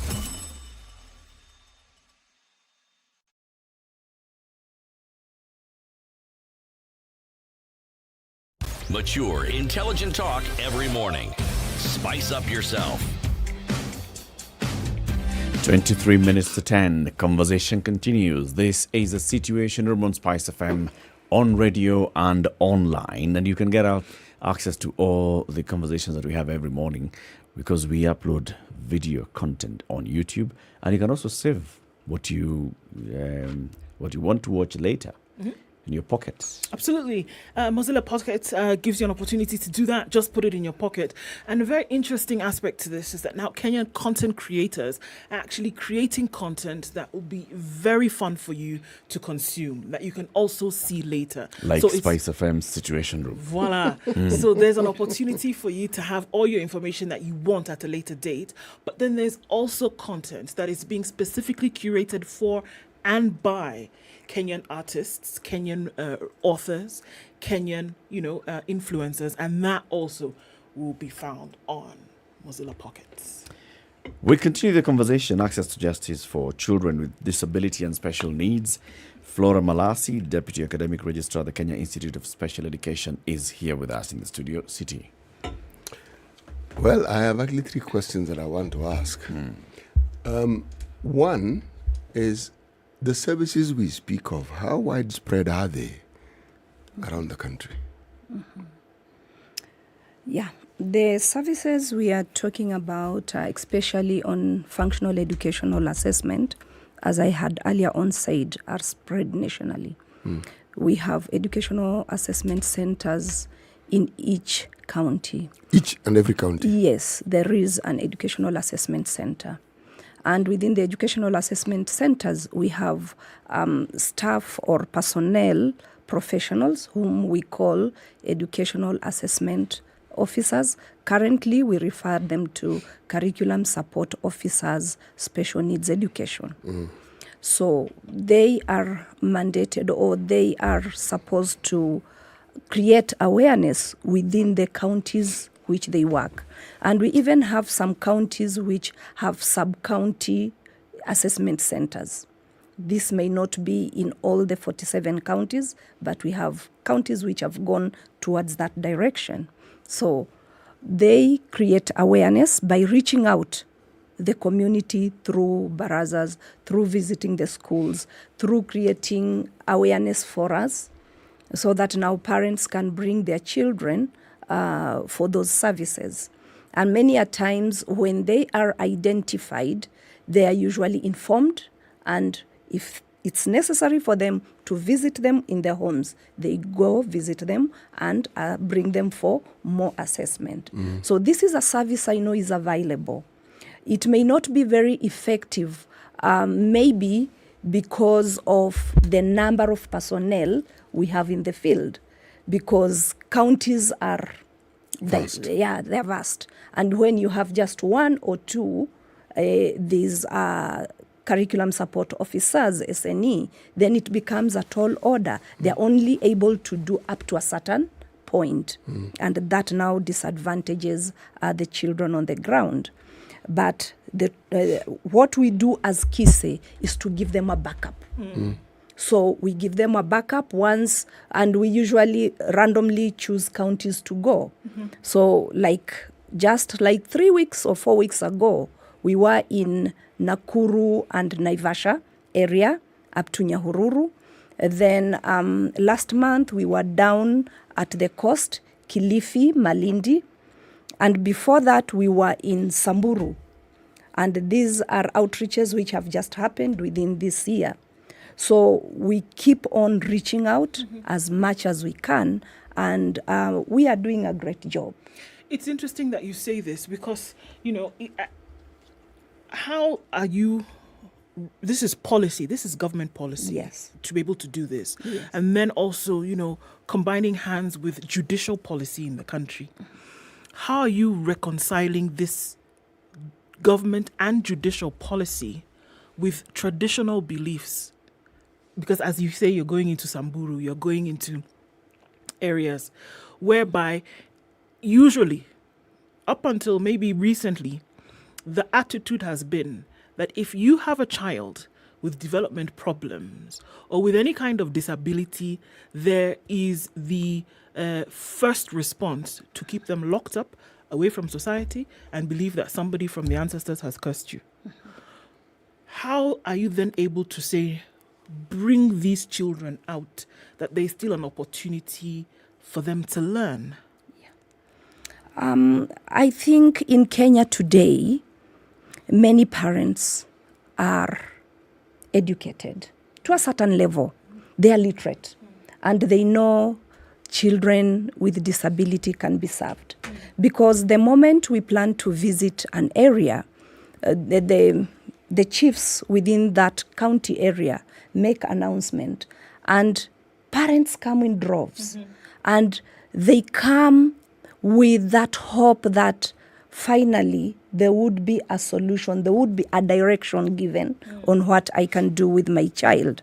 So what happens during that outreach? There is that session where now parents are sat and educated and counseled. We actually offer plus counseling services because many a times the parent is more beaten, more low, more down, more stigmatized than even the child.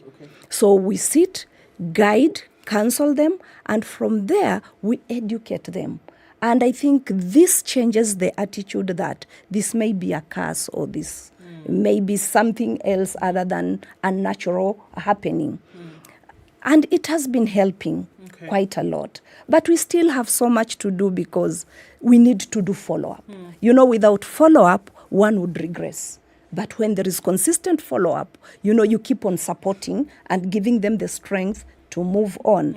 And one of the things we keep on encouraging them when we go for outreach services, they should start these organizations or parental meetup groups where they would share experiences and support each other to see this is a journey we can walk together. The challenges differ, but when we share a problem, then it is halfway solved. So, and this is a culture which is not very common in Kenya, where we have these parental groups where people meet and share information and even advise and support each other in this journey. It's a culture we have not picked up so much, but it's a culture we are trying to really talk about and encourage them to go into.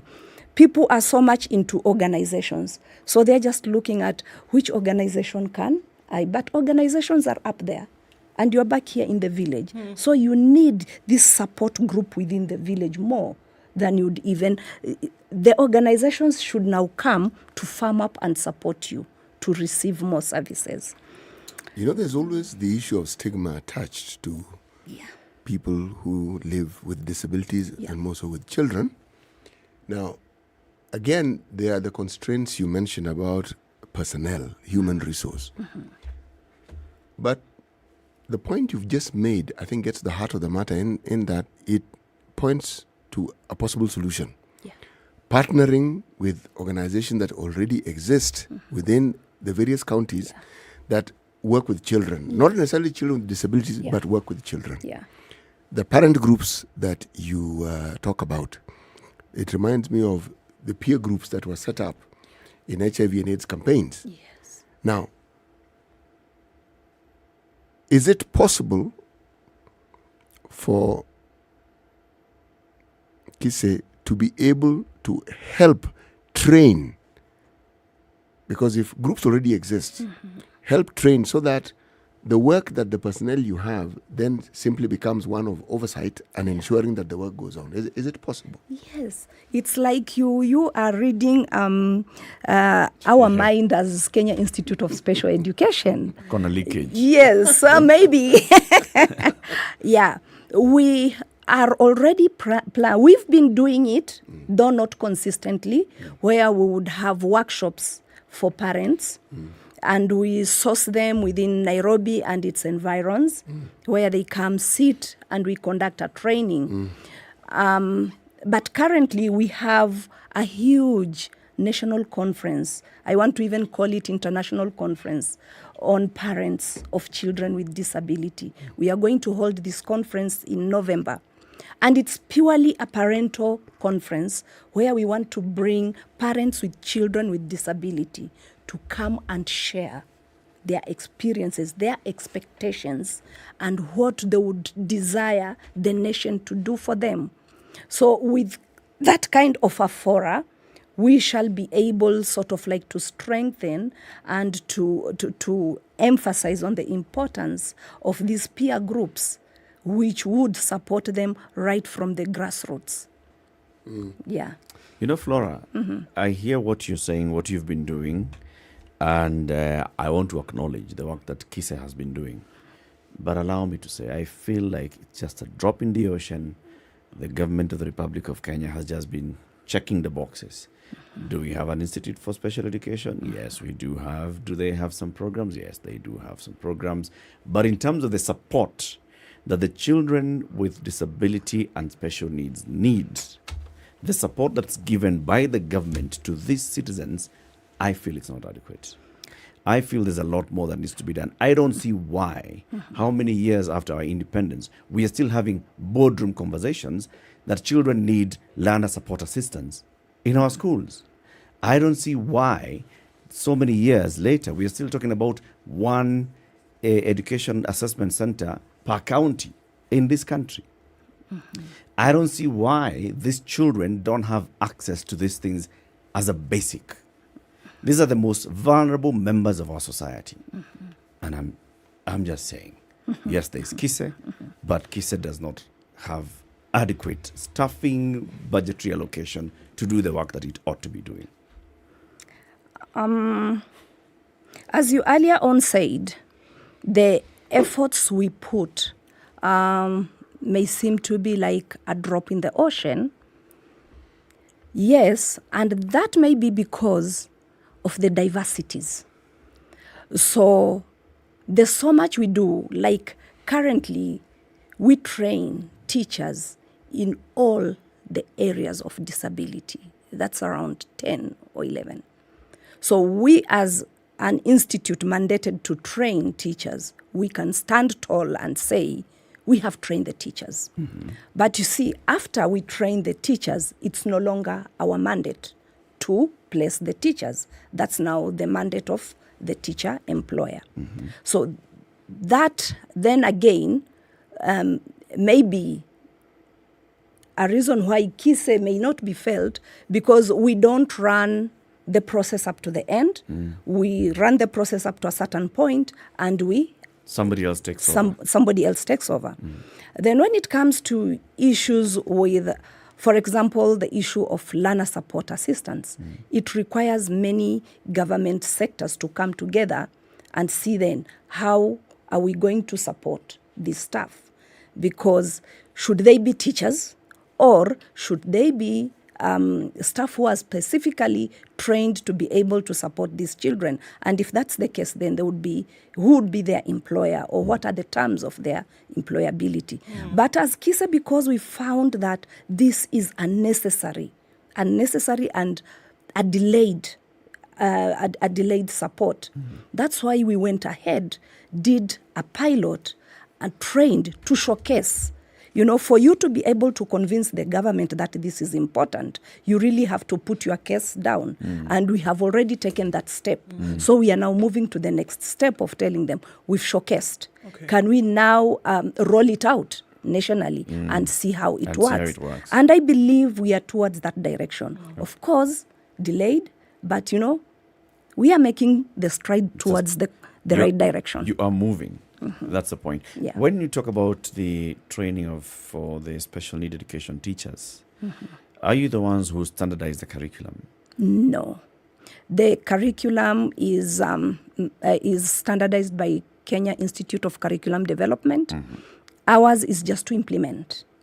So is what you're teaching the same as what is being taught in other colleges and universities? Do you have the same standard of SNE teachers?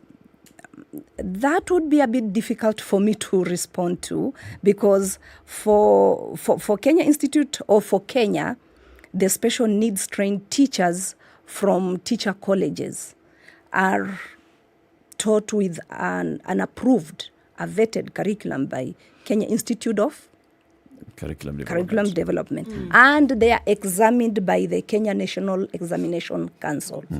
But any other person trained outside that sphere is not examined by the Kenya National Examination Council, is not using the curriculum by KICD. And therefore now saying the standards are the same would be a bit difficult for me to comment on that. So there are then institutions around the country with KISE-trained teachers ready to handle children? Yeah. Okay. It is the reality, however, that most parents who have the wherewithal to take their children to an institution where this need is met will go the private way than go the government way. Why? For the very same reason I've earlier on stated, in our government institutions, we lack enough personnel. We don't have teacher support assistants. We may have a teacher, and I still want to use the case of autism, because autism is one, there is no superior or inferior disability, but they are disabilities which are more challenging to manage as compared to others. And autism is one of the very challenging disabilities to manage. So when you have a teacher in a class with 15 children with autism, and it's one teacher without a learner support assistant, definitely a parent who is well placed would not take a child there, because there is no one-to-one attention. And at the end of the day, these children would not progress as much as expected, because the teacher is not able to fully support them. And that is one of the reasons why some parents would prefer taking their children to private institutions, which are damn expensive. Another reason is, and that is why I would really want parents to come out strong and have movements to push the government to anchor some of these needs in the law. Like, for example, access to inclusive education should not be a prerogative to a school that will decide when to have you and when we don't want to have you. So long as I've identified school A as being the most appropriate for my child, it should now be the responsibility of the educational players to ensure that my child has the basic necessities to help this child strive in that environment. But because we don't have strong policies or laws to support parents to push for that, many parents would go to schools. And this, we realized when we did our national survey way back in 2018. You go to a school, you find a big file. It's a waiting list. Then the question is, where are these children waiting from? These children are being denied the right to education. And then by the time when this child now gets access to that school, how much damage would be done to that child? Late intervention has been known as difficult to support. It derails this child from growth. There's always a window period of a child gaining from the basic skills. So when you delay this child and bring this child when he's 15 years to school, there are so many things which the child would miss out and would be difficult to support the child gain.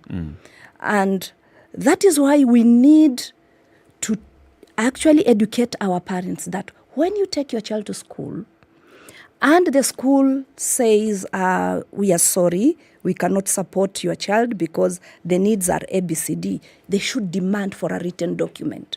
Because a written document would support you to seek legal services. Yep. But verbal information would never help a parent move a point. And these are the discussions we want to hold during the conference to empower the parents. Yes, there is no vacancy at the moment. Give me a documentation. Then I can move with this documentation to the next level. To see what can be done. And that's the crux of our conversation today. Access to justice for these children with disability and developmental needs, because it's a constitutionally guaranteed right, like we're saying. And so it shouldn't be a question of we know whether school A can offer it or school B cannot offer it, especially when it comes to public schools. The government has a responsibility for this.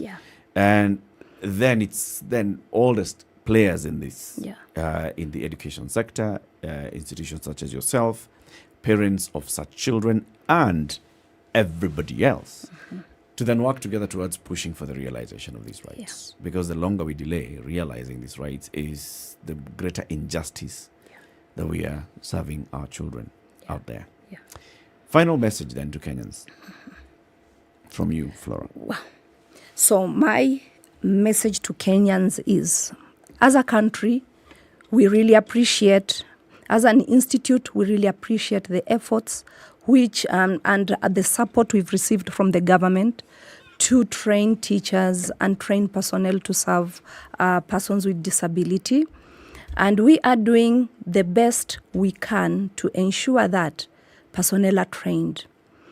And what now we are requesting for is, as we plan for this conference in November, may we have as many parents as possible coming on board to present their papers, to present their cases, to share information, to help the government. The government is always willing to support us, but we need also to bring the synergies together and form a formidable force to push for these issues to be acted upon.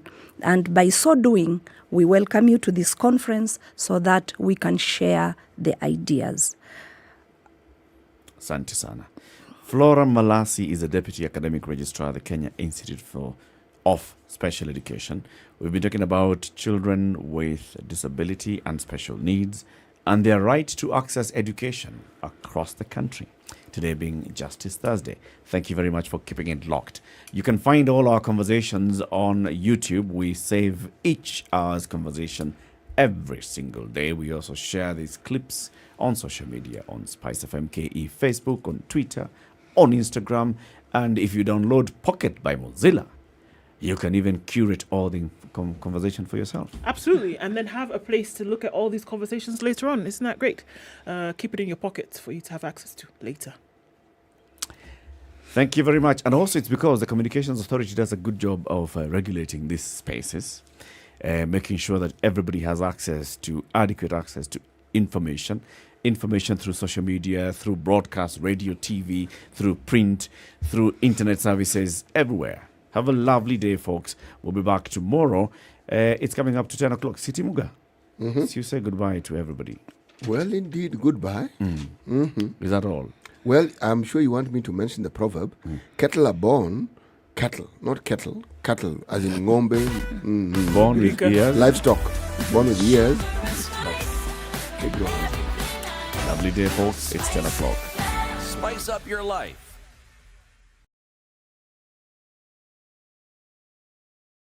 The latest news from around the world. 94.4 Spice FM.